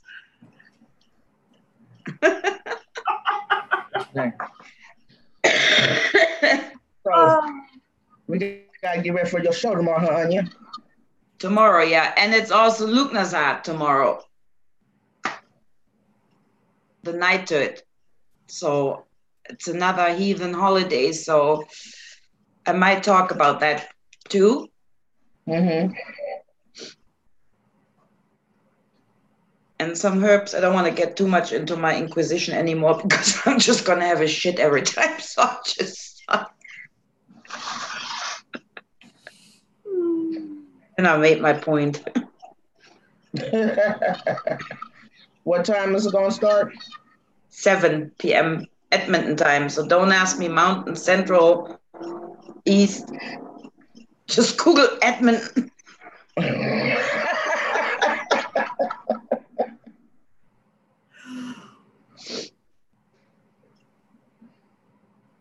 Yeah, well, you come over here and I twist it and you will like it.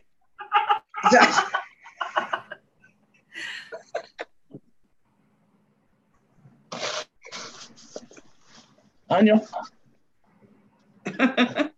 tell what type of things you do for people. Tell what type of services you do for people. The services I do for people? Yes. The help. I twist arms like Jason's.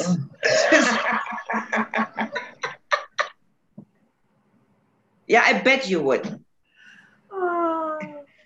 Well, I don't even know what I do. It doesn't even have a name. So I just call it healing.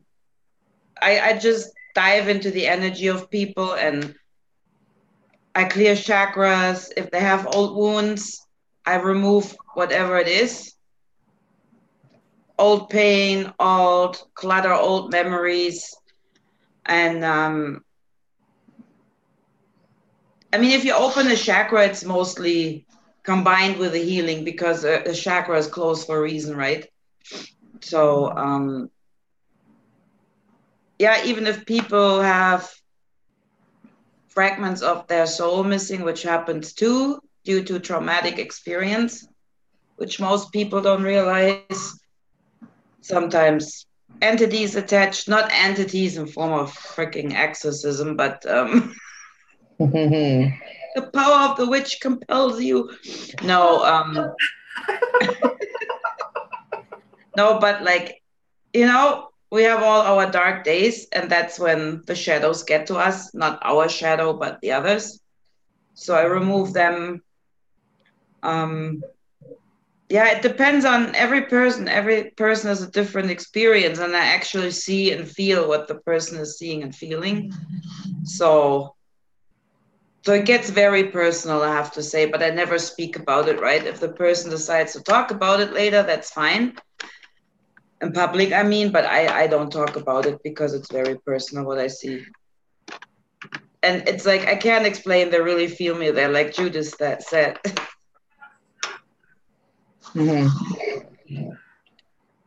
So I work with energy that I draw from fire, from lightning, whatever I just need. It really depends on every person. So it's, oh God, Patrick. You're asking the right one. Whatever it's worth for you, Patrick.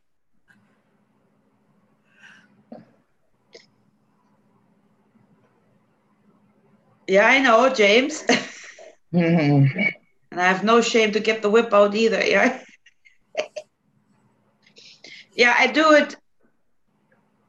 I use the energies, and depending on what it is, I do, of course, my spells. If it's like really something dark, I use my spells. I do my witchcraft. It's just a fact. So I actually dive into another realm. It's not astral projecting. I just have to wipe that out of everybody's thought. I'm not doing that. And I don't think people should do that, but that's another thought. That's just my opinion. It's just energy. My energy travels, it connects. So, and that was something I'm doing for over 15 years. It just happened. It was nothing that I decided to learn. It just happened. So, and I found these days it really helps people, especially, yeah, with chakra opening, with all the energies going on. It just helps. You know, when Deborah has her oils too, opening chakras, that's just a perfect match. Mm-hmm. And I just think people should keep in mind that if they're opening chakras that were blocked, there's always something coming after, right? So, I mean, like I said, if a chakra is really hardcore blocked, then there is a reason for that. So, and that's why I wouldn't really just plop, right? Like do major surgery without anybody knowing. Because you do feel it, like not I, but people feel it. Is it if I remove darts, they feel a poke? If I open the chakras, they feel it. Like Judith said, like a brain surgery, she could actually feel it. It's funny. So. She said cutting cords. Yeah, cutting cords too. It's when you have old attachments, right? Like, let's say, just an example, just a little example to make it understandable. Let's say you separated, you got separated 5 years ago, and you can't get that person out of your head. You can't let the pain go. You can't let the person go. Sometimes sometimes, I'm not saying always, it's a possibility that you have still a string attached to that person that still draws your energy. So, and I see those cords. I mean, we have cords with people. They're not all bad. Like I have a cord to my daughter, for example, right? We have that with our children. So you wouldn't want to cut them. But I can see which ones are good and which ones are bad. If I think there are too many, of course, I talked to the person before, because like I said, it will affect you, and I will never do it without permission, without asking. It just will affect you energy wise. It's just, so that's for example, the cord cutting. It will hold you back to move on. I've always said we're all connected. Yes, we are.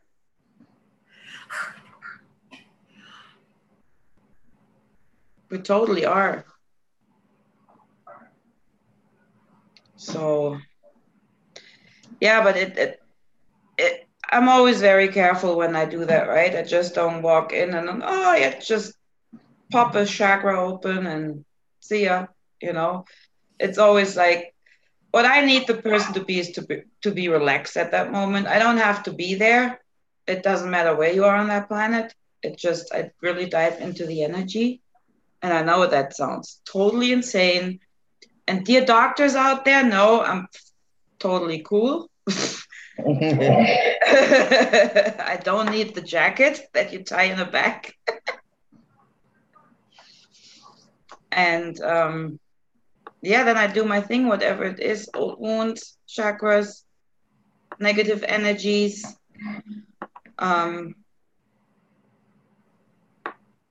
Entities.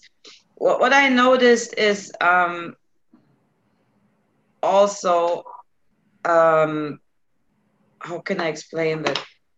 People that are depressed or people that might have a split personality, they might have even an entity attached. They might not be even crazy. Of course, there are crazies out that literally really have two personalities. I'm not saying no one is really sick. There are people out that are sick. So, but with this, I would be careful. Me personally, I would rather have that person close to me than on another continent, because if you work on stuff like that, you really have to be careful. So I'm taking that very serious, what I do. So like I said, I'm not just going nilly-willy in and out, right? It's just like, and sometimes you need more than one session depending on what it is, because I don't want to overburden that person. But I can tell that during the session. And also depending what, I work very close with Odin. So, I mean, I do the healing, but depending on what it is, if there are entities involved, I'm always protected. So, and the person too. So no one gets in. That is not supposed to, just outie.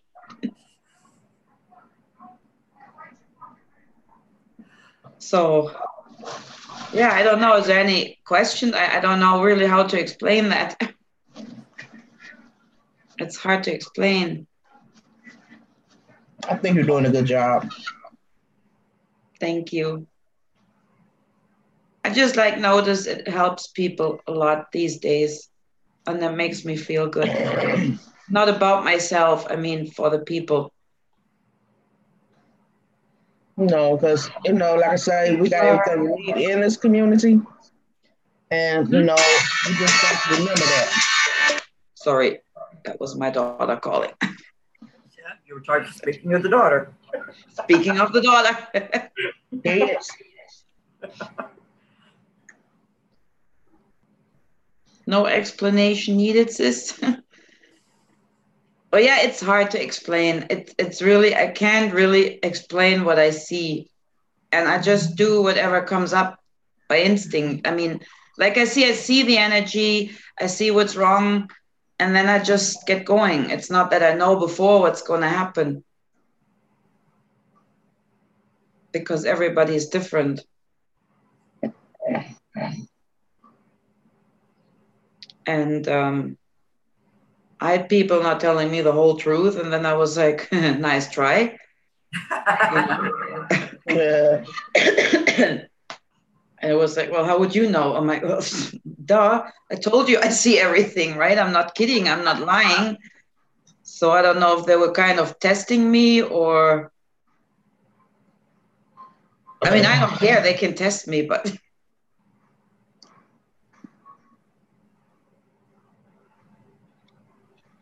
Anybody got any questions for Anya?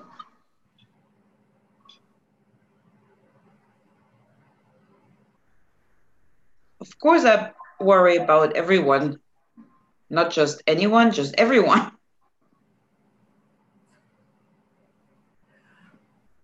Hi, Diane. Hello, Diane. No, Jason, you cannot test me. You can ask for my help, but you cannot test me. I don't do tests. That's a serious work I do.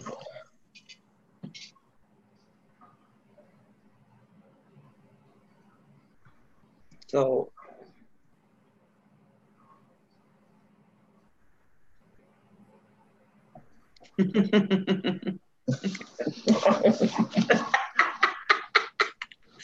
Everybody's in chat like, why are they laughing?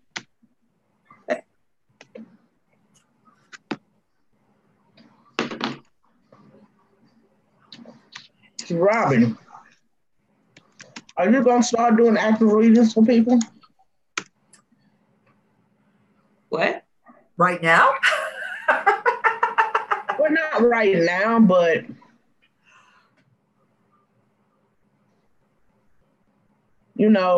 soon. I've been thinking about it. Anya Patrick, I got a question for you. What, Patrick? How did you get started in this work? Oh, that was many, many, many years ago. 15, 20 years, almost 20, I would say. Shit, I'm old.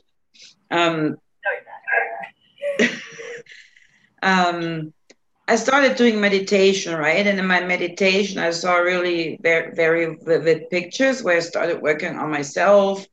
Like when something was blocking me, I symbolized a wall that I was breaking through. And yeah, Deborah, I do.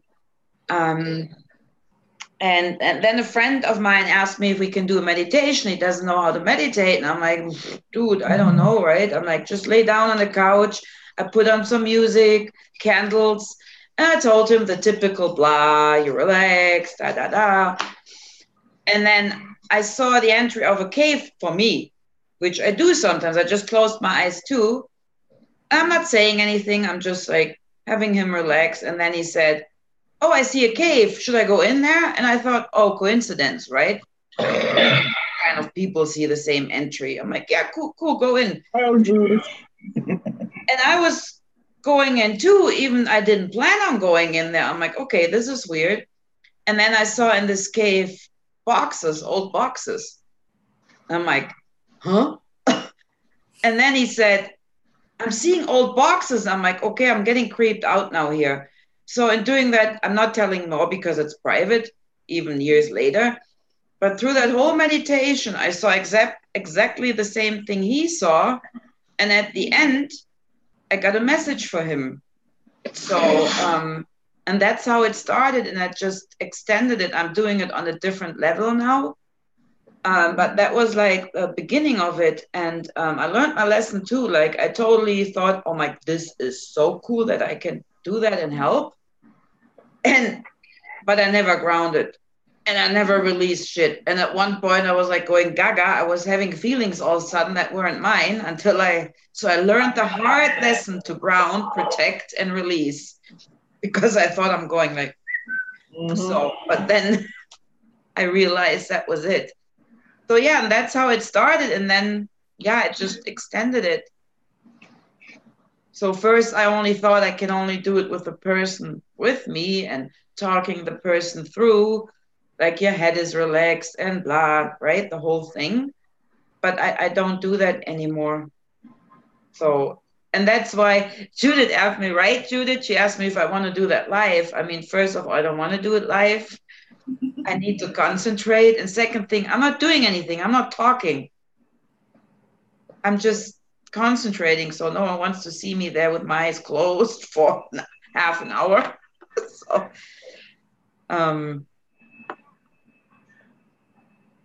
So yeah, that's how it started.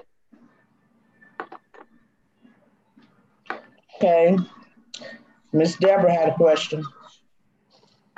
Yeah, Deborah had protection and Patrick just asked protection. I actually wanted to talk with Sue about that too. We wanted to do a show about that, but just to keep it short, because it's a little longer subject. And I'm gonna explain that more. It's like protection, like we all do our protection thing. We imagine a bubble or darts or whatever. And we should never tell other people how our protection looks, first of all. Like if you use mirrors to reflect something negative, bad, don't tell anyone you're using that because the other person could use that to break through, right? And so, and also building up protection out of your own energy, it's like very draining. So it's like, just imagine you have your flashlight going on 24/7. And at one point you need to charge that battery again. And this is like when we're really approachable for negative and negative thoughts, negative energies, or whoever the hell is out there trying to get to us from my favorite institution.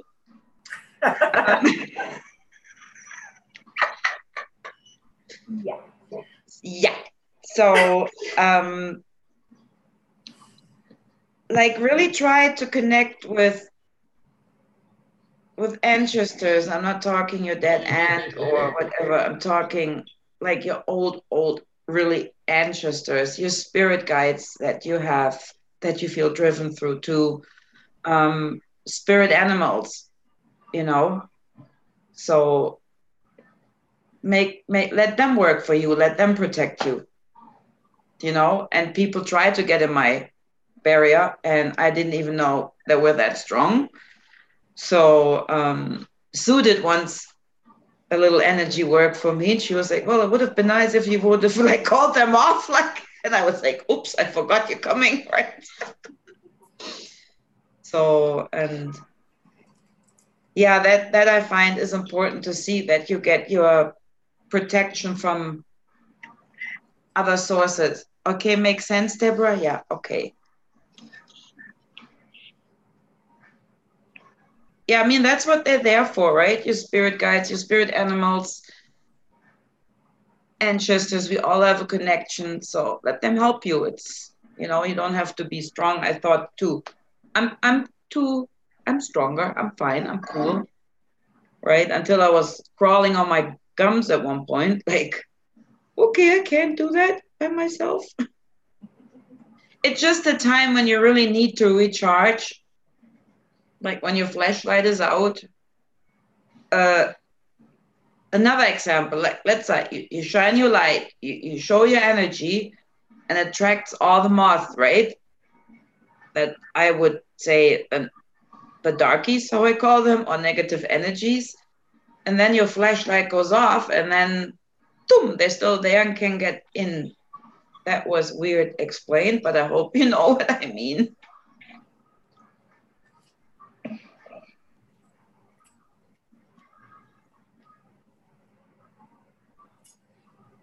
You're having hawks. I'm not too sure. I would think it's a free spirit that you're flying, that you're developing.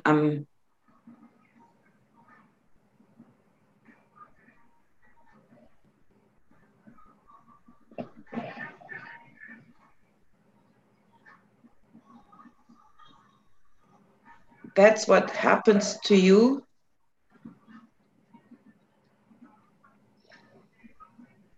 So yeah, but like I said, I wanted to do a show with Sue and we wanted to talk about that, especially with energy balance, because most people are still scared of when they hear dark or shadow, they still freak out, but it's nothing to freak out about at all, because there can be no light with no dark without light. So we really got to go. Let Anya explain that one. Normally they're trying to tell you something. Yeah. Listen to them, you know, sit down, close your eyes, listen to them. I would say you're still exploring your spirit, you know, you're still.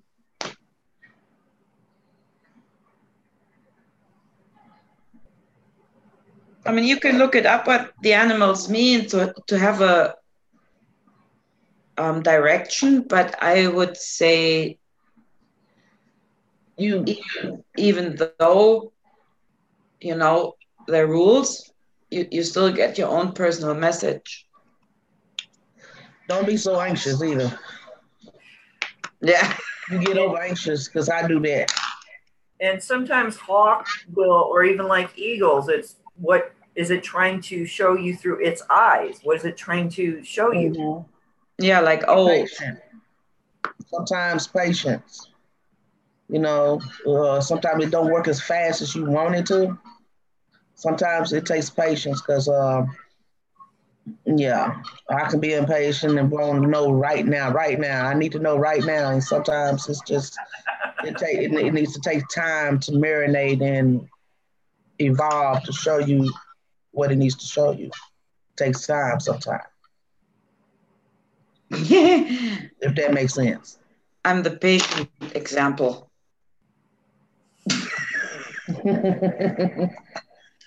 I am too, because, you know, I've been going at it for about over a year now. I'm like, ooh, what is my purpose? What I supposed to be doing? What I supposed to be doing? I'm the main one. So I don't know. Patience. Yeah. One hit the and that's a lot what we don't have is patience. Yep.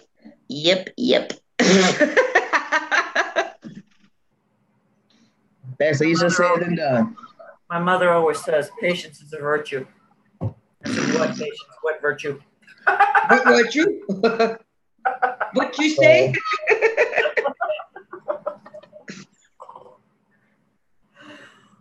One second. Ouch. No, girl, that's all I can tell you. Just have a little patience. And it might be just something that's coming to you in pieces. You might not have the full story. You know, you might just start coming to you. Just be patient. Look up and see what the meanings of it, and then just take your time and just let it evolve. Yeah, it will come to you. I'm very sure. Like I said, I know it's easier said than done because we're so anxious to know. Yeah. No, Yep. We there, we here, we all anxious to know. Well, not all of us. Anya know her path. No, Anya, I'm not. I'm totally patient. I take every day as it comes. I'm totally Anya know that. We know Anya's path.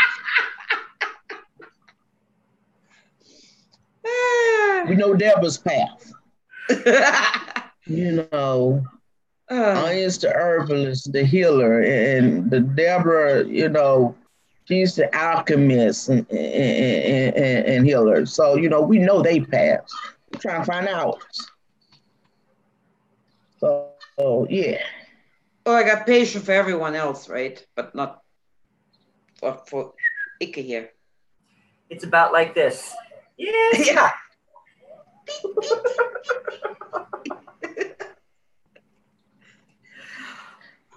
Yeah, we dabbling in everything.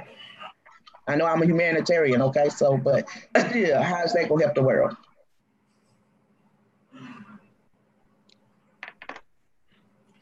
I can't say the word that way. What, James? I know. Yeah, I know. I can't say the word that way. Not the way I'm going. And sometimes I know things will happen because they're meant to be, and I know it, and I can see it, and then it takes for freaking ever to get there. It's like, duh! Yeah. Kids in the back seat. Are we there yet? Yeah, I gotta pee. Are we there yet? I'm hungry. Are we there yet? Yeah, exactly. As kids, who's impatient? Adults, we got a little bit more patient, but not a whole lot. Yeah. I've been working on myself since year before last, trying to find my path.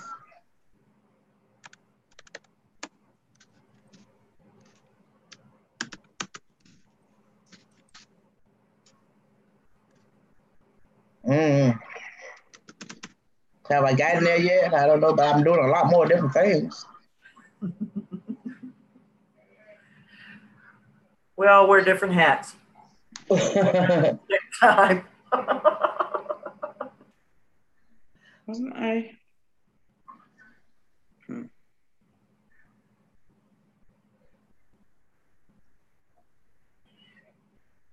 Sorry. I need glasses. Shit. My path is connecting people. I believe that too, somewhat. Yep. And I think like letting go of the past is so important. So, and we're mostly impatient about that. I can't explain. It's me, my brain, right? Squirrel, double squirrel. And they were running around on my deck before, like rubbing it in my face too, like. Hey, we know you. I think maybe things would go a little faster if you let go of the past. Is it guilt? Is it thinking about the good old times that you want back? It's the past, for crying out loud. You can't change it. Of course, you can have your good memories, but I know how I got. It's like, I really want to live in that house again. Why did I move? Why did I leave there? Why did I leave the farm? Why the hell did I do that? So I was actually dreaming of moving back to that place, and I moved back in. That's how bad it was. So so even a good memory can turn into really pain in the ass. No, it doesn't. The past doesn't serve us. Nope. Not even the future, really. It's the present. Yeah. But Laura, here I got comes to the get on patience, you, right? Laura. Laura keeps running from me. I got to get Laura. That's a talented woman.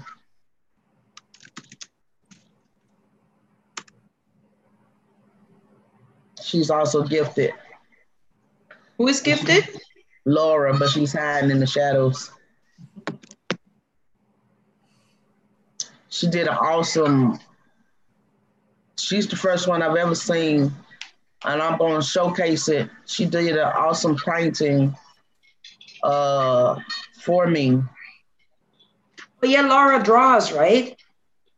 That she just did the Phoenix Rising.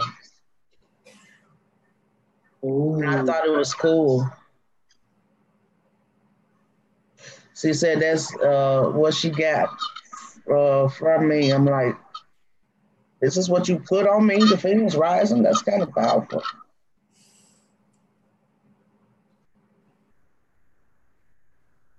Yeah, you can draw your little magic into drawings.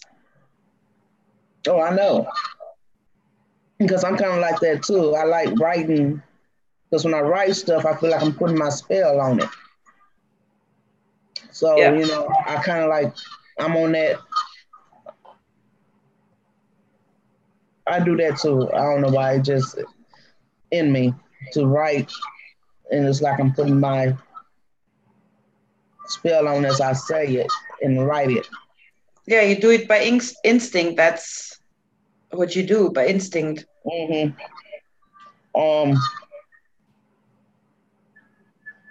But I'm gonna have to show it. I couldn't get it because she had some music on it and I couldn't pull it because it kept saying had that copyright thing on it and I couldn't pull it. But I'm gonna try to still get it so I can show you guys what she did. Yeah, words are spells. They are, if said or written down, very powerful.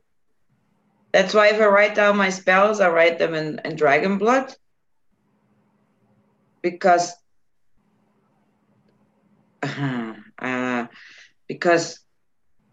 dragon blood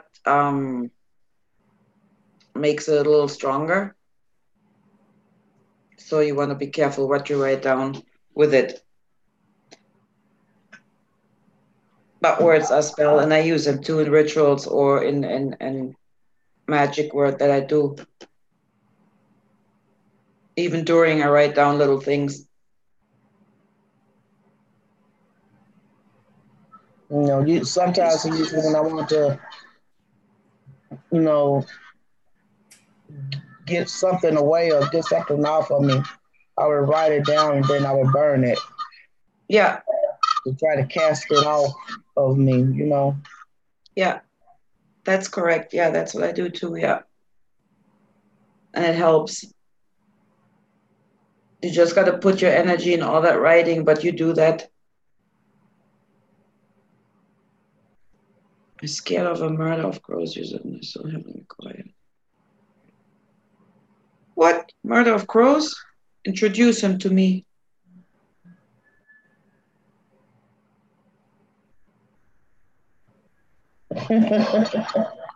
Other birds will listen to you, but not crows.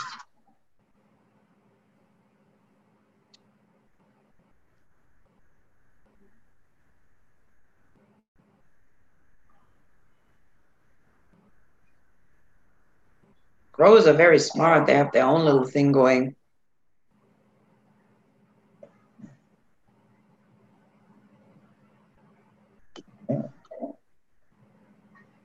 Be quiet, Robin. What's going on with you? I'm just trying to read the chat. I'm like, what? Okay, Diane, we forgive you this time.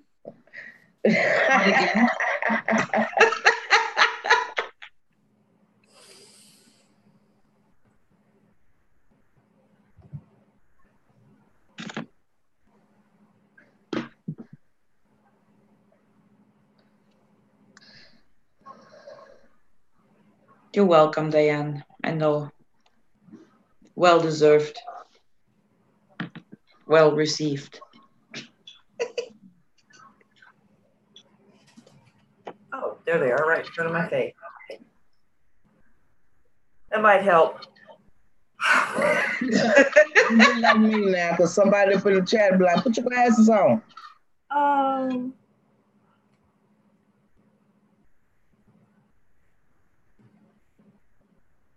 Uh-oh. Fires. Yeah, they're bad, right? Is she okay? Your mom, is she safe?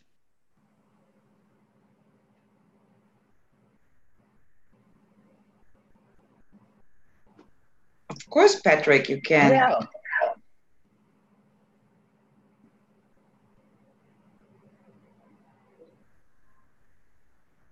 Oh, Judith. That's awesome.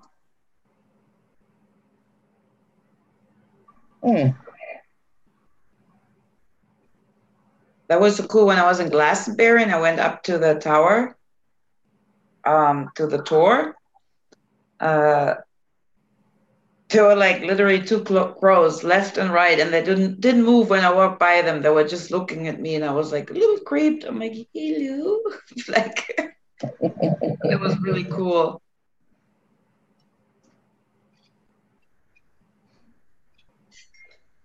I love crows. Of course, they have a meaning for me, right, with Odin.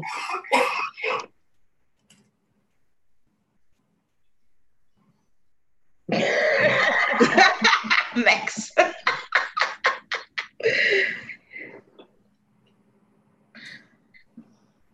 That's a cat thing, Max. Yeah, I was just saying cats probably mostly. They give you the look like, are you talking to me? Are you talking to me? Like, that's a cat thing. You're lucky that you're allowed to feed me. Let's.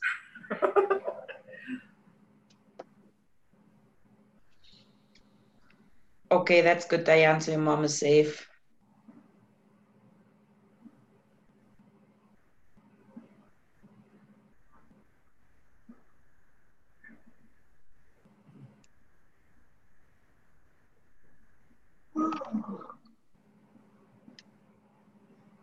So look at you, Lois. You know, you're bringing us all together. Everybody gets to share their stories, so we get to know each other even better.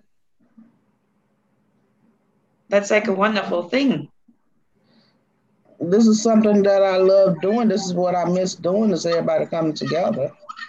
And that's why I'm doing it. And that's it, beautiful, I find. Everybody brings in something. Everybody has something to share, everybody. Yeah.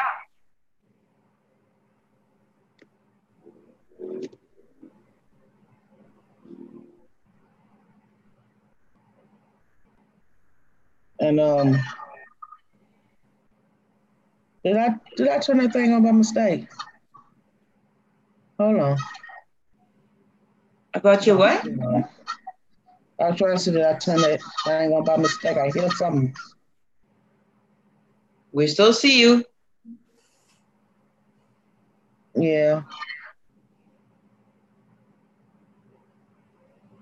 Yeah, it is, Judith, especially, I mean, now with video cam, right? You get to see the person. It's like you're talking with them in your living room, have a cup of coffee when people are far away from you. So that's really beautiful. Unless it's family. Some family you don't want to see. Yeah, that I totally like. Well, I don't talk to mine anyway, so I don't have to worry.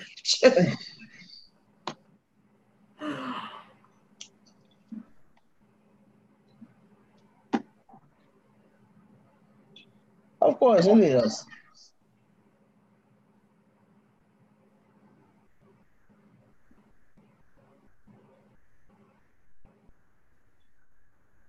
Are you okay, Lois? I'm reading the chat. Oh. I'm looking down.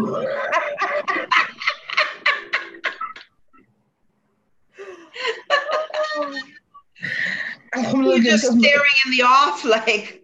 I'm looking down at the phone because I don't have the YouTube page pulled up. I just got the Zoom pulled up, and I got the YouTube on my phone, and I'm looking Yeah, down me at the too. phone. Me too.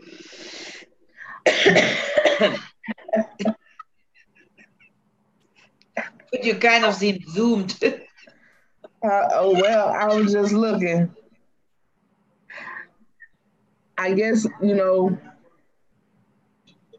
I could probably fit everything on here if I could figure out how to do it right. But yeah, can I have a juice? But Me too, without ice.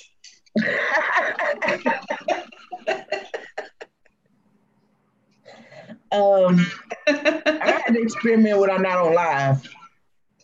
Yeah.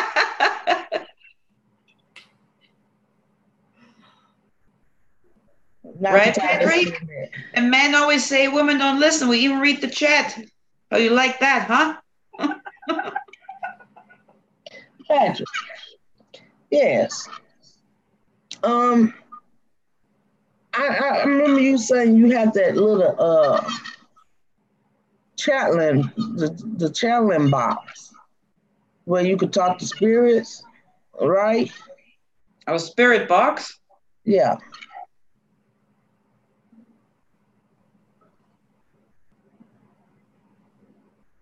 I think that's be interesting. Maybe not this time, maybe the next time I come on. Yeah. Well, I don't need no box. Huh? I don't need no box. Sometimes I wish I had one to stuff them in to shut them up.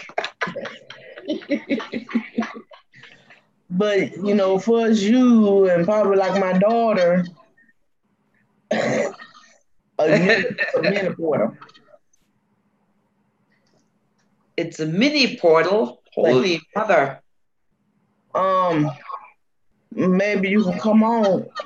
We set up a date to where you come on and maybe do some things, on live. Do it.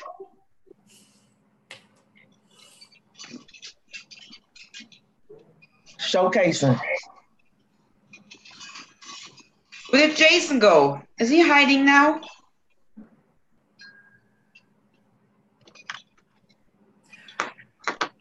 No, Deborah, I don't have to see at all. I just send a text before I'm starting now, go lay down, relax, or sit down, relax, and then I do my thing, and when I'm ready, I just contact back again, and then I talk to the person on the phone or Zoom or whatever you want to, and explain what happened and what they felt. Oh, good. So no, I don't have to talk or to see.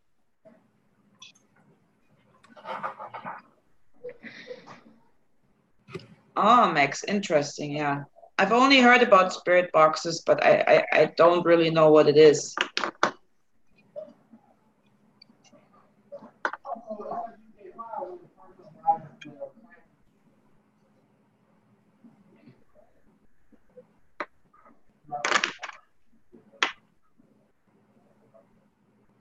All I can tell you, Deborah, is that you would know when I'm there. Creepy.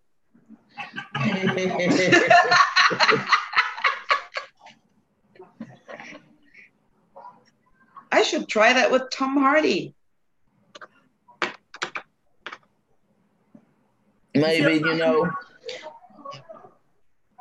Patrick.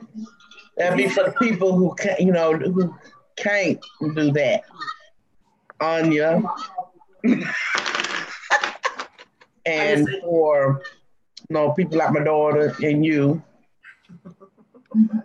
That's for people who can't do that type of thing. Yeah,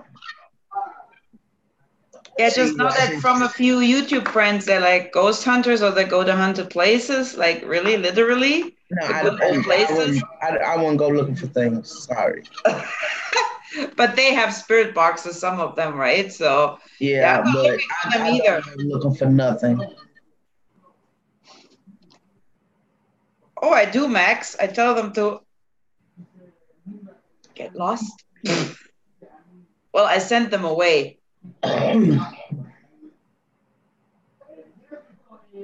know, James. No, I'm not scared of spirits, Max, really not. We talking about, you know, not soft spirits. Not quite like that. We talking about spirits that are already around us. Not just channeling any old spirits.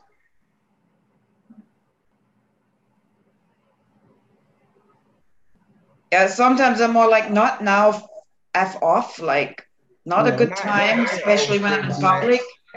Like, not now. I don't get out like that. We ain't talking about channeling any old spirits. I think I told that story before. That was actually funny. My granddaughter was in the hospital and I was trying to get my way up to the station. I was getting food and I ended up on the wrong station with the stupid elevator in the stupid big hospital. And so I end up in the basement somewhere. Of course, that basement, right, where they like put me in their special rooms. I'm like, oh, that's just great. So I knew that elevator wouldn't bring me where I wanted to because I have 10,000 elevators taking you somewhere. And I, of course, had to take that one. Ta-da. And so I walked down that aisle trying to look for the next elevator that brings me up to the patient station. And of course, I see that spirit just coming out like, hello, what happened? And I'm like, not now. I'm like, really not in the mood. So, and then around the corner comes the nurse. Ma'am, are you okay? I'm like, I said, I was just talking to myself short. It's like, what? I was like, whoopsie. Yeah, you're not the only one that actually walked into a morgue. I think I walked in when I was about 16. Well, I was slap dead in one. I'm like, one room. These eyes. Don't know how I managed to do that in this very big old hospital. How we managed to find the morgue?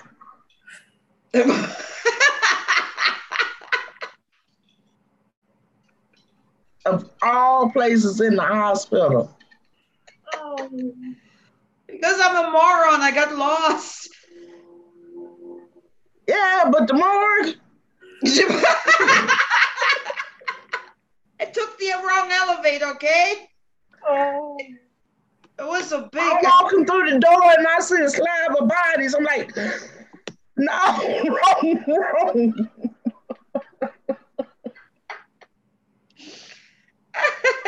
I didn't look at to let the door slam close before I was like, oh no, wrong room.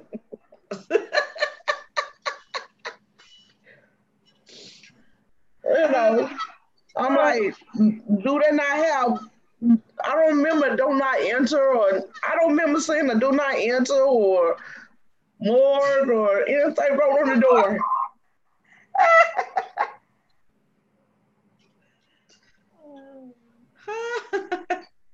Good job. It wasn't locked.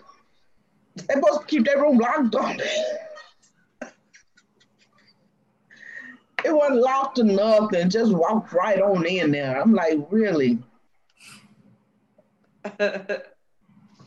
What, Max? How can you identify clearly something you can't see, but hence you have to rely on faith, and I have none.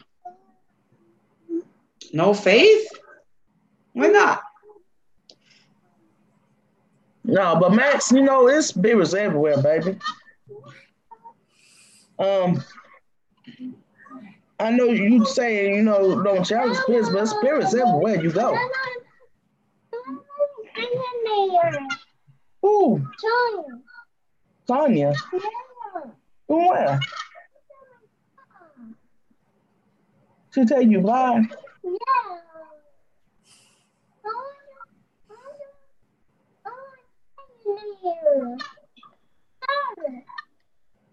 In Tanya room?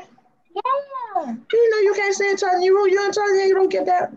Y'all don't get along. No. No. Go in your uncle's room.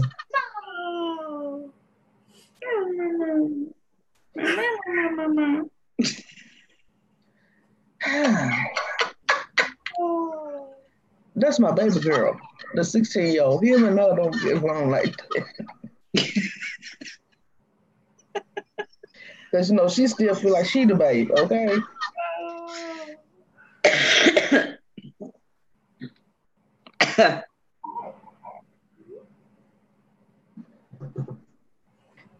No, but Max, you got spirits everywhere, baby. Where do you think spirits are at? The what? I asked Max, where do you think spirits are at?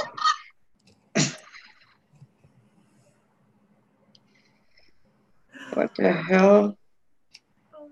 Spirits are everywhere, baby. They don't sleep. That was a lie. Who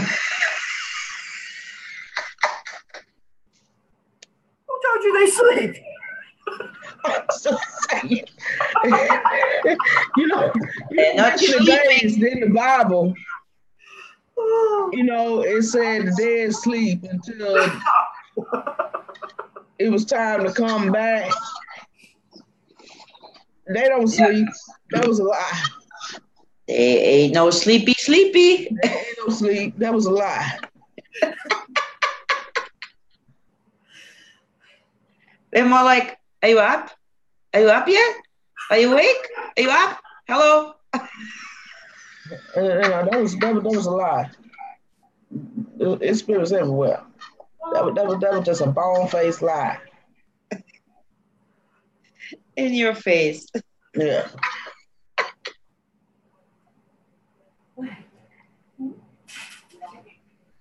Where do we go when we sleep? That's a good question, Patrick.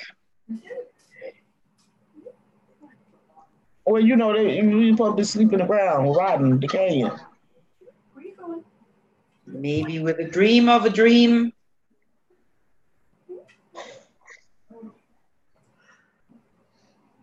But I did think Jeff had a good point, though, on the cremation part, or, you know, at least being in that coffin, not being with the earth, you know.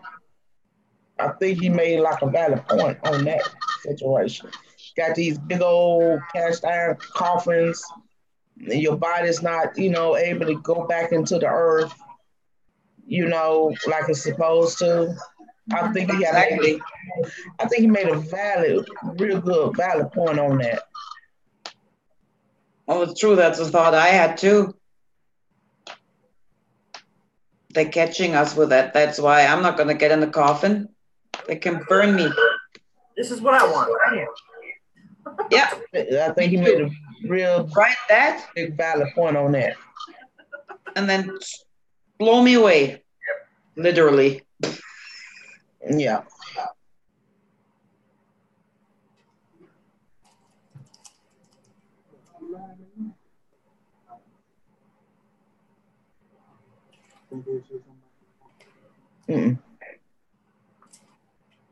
You got a question? Hello, Trisha. Hey, Trisha. Hi, Trisha. Diane's got a question for you, Anya. Anya, do you think that we astral project when we're dreaming? If so, how do we know? Do I look like I know everything?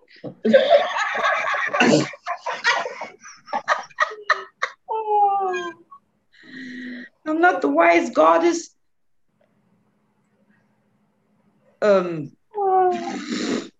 That's a good question, actually. I mean, if you astral project, you will feel that when you leave your body. That's a good question, Deborah. So what if this is a dream and when we go to bed, we are really awake? And then my dream is having sometimes a really bad nightmare. I gotta change the program. Like, stop eating heavy stuff. That's all I'm saying before you go to bed, dude. It's Trisha. I talk in my sleep. So don't eat ice cream before you go to bed.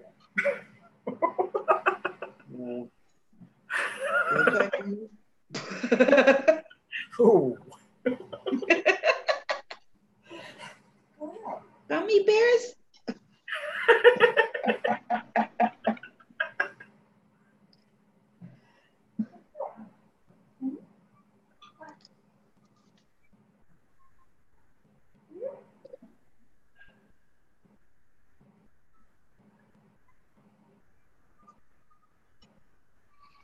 Yeah. But I think, I have dreams where I think I fly or I feel I leave my body and I'm flying right through my window and end up in some scenery. So that could be something like that. Oh, yeah, Patrick. I have that too. Once I dreamed I was having a dream, yeah. Oh, you have a dream that you dreamed already. Something that repeats itself where oh, I've been here before.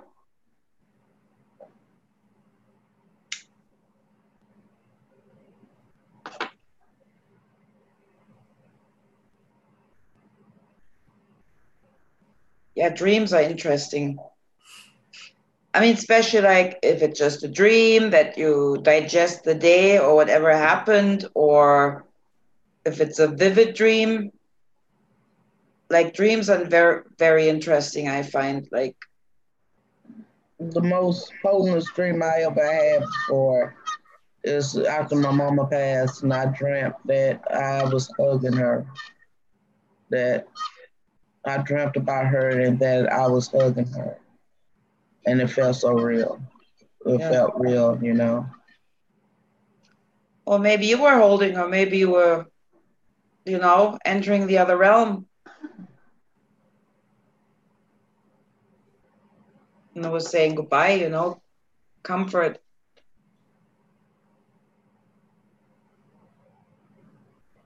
The possibility.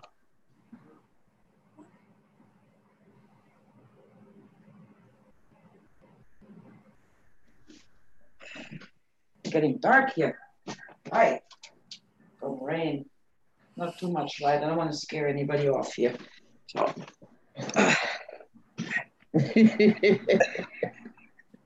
Yeah, but that was the most vivid dream I think I've had.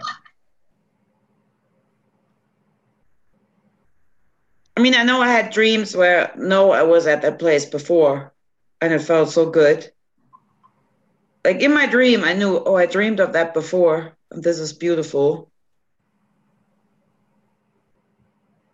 And I knew exactly where to go in that landscape in my dream.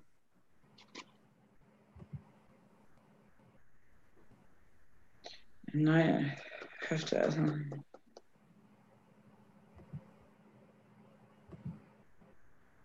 Yeah.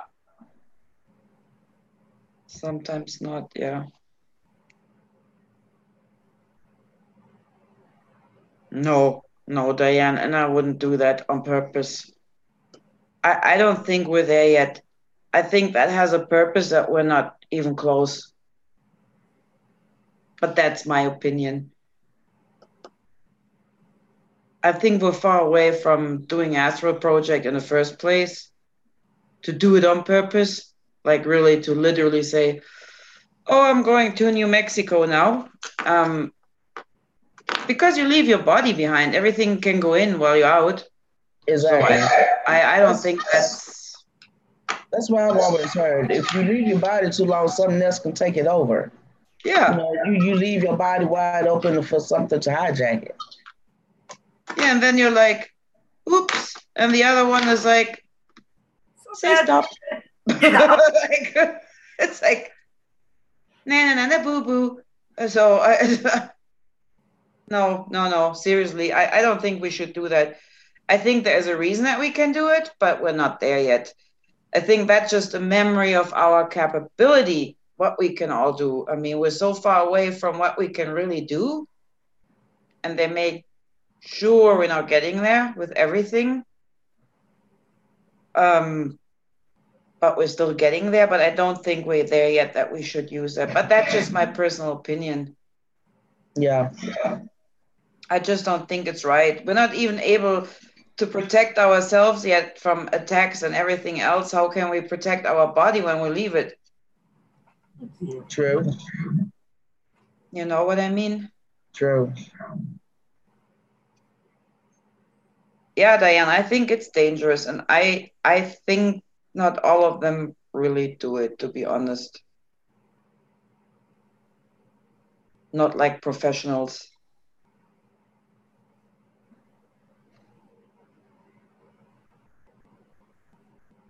I just think people shouldn't be mucking around with it. That's all I'm thinking. Yeah.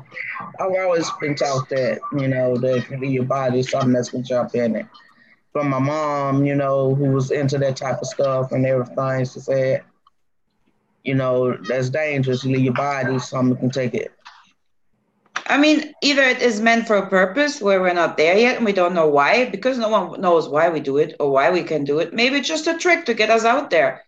Who knows? So I'm not touching that subject. I'm doing my energy travel, and that's good as it is. I'm still in my body. Mm-hmm. And, yeah, no.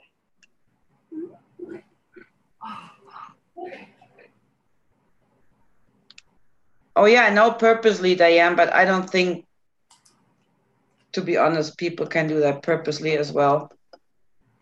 Maybe for a bit, but not like visiting people. That's, come on.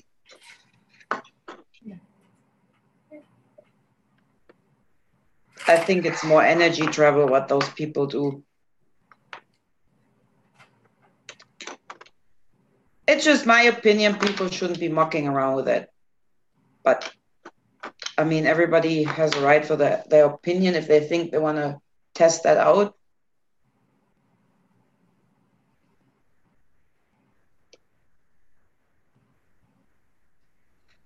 Yeah, I know sometimes you can't control it. It just happens.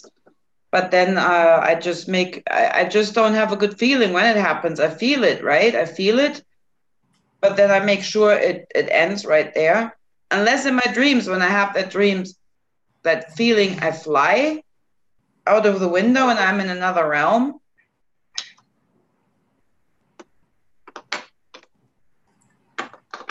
Yeah, you belong to yourself, absolutely. But if you leave your body, everything can go in. That's my belief. Because I want to know what energy travel is.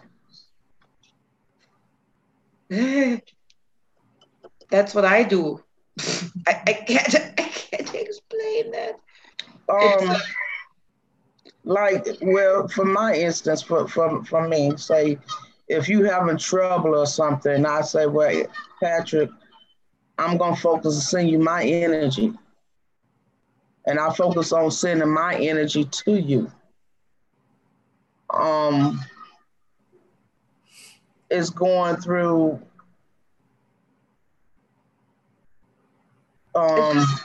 It's like a frequency, right? It's just going through frequency.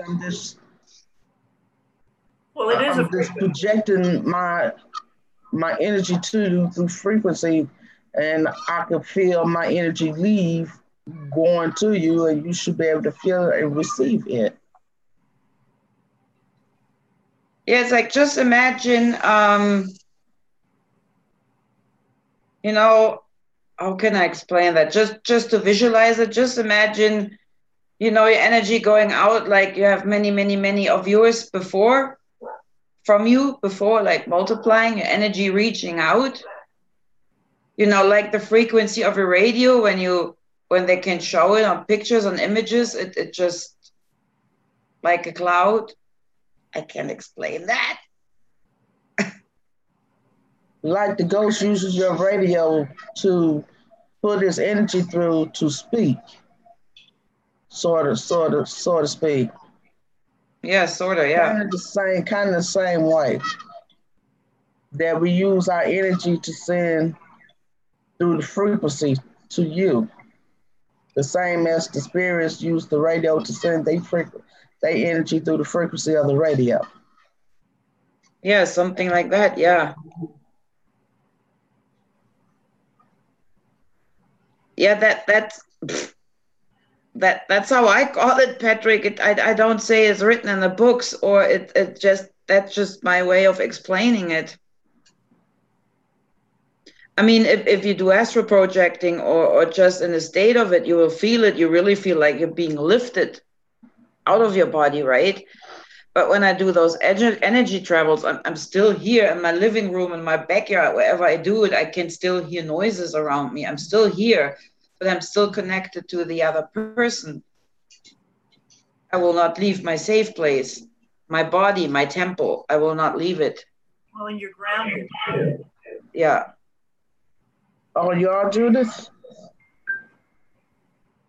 Oh, that's why it's getting so dark here. I love thunderstorms. Possession? Oh, hell no. What are you talking about, James? Yeah, right? Yeah, Max, that's how I mean it. Like, but it just reaches out to the other person because there is no limit for it. Yep, Thor will be hammering. I mean, I don't know what's going on. It says my internet connection is unstable, y'all. Yeah, you're hanging. I mean,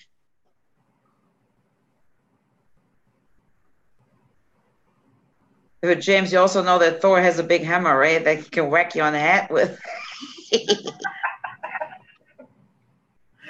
Crush your skull, I like it.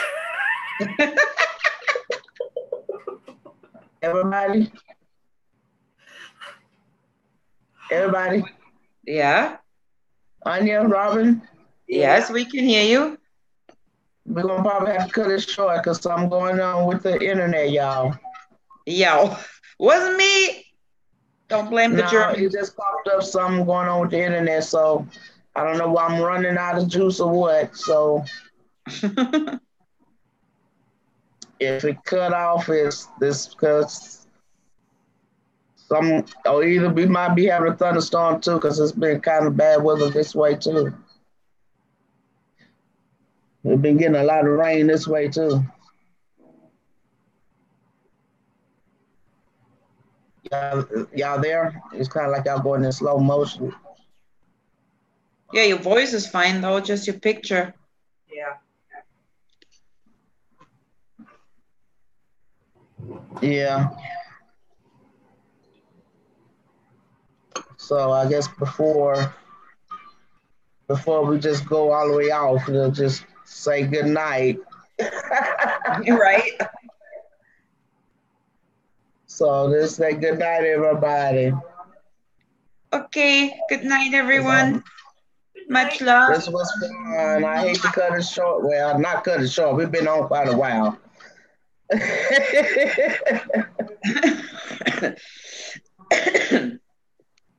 Yeah. But we're going to do this again. And Anya's show, come on tomorrow. Don't forget.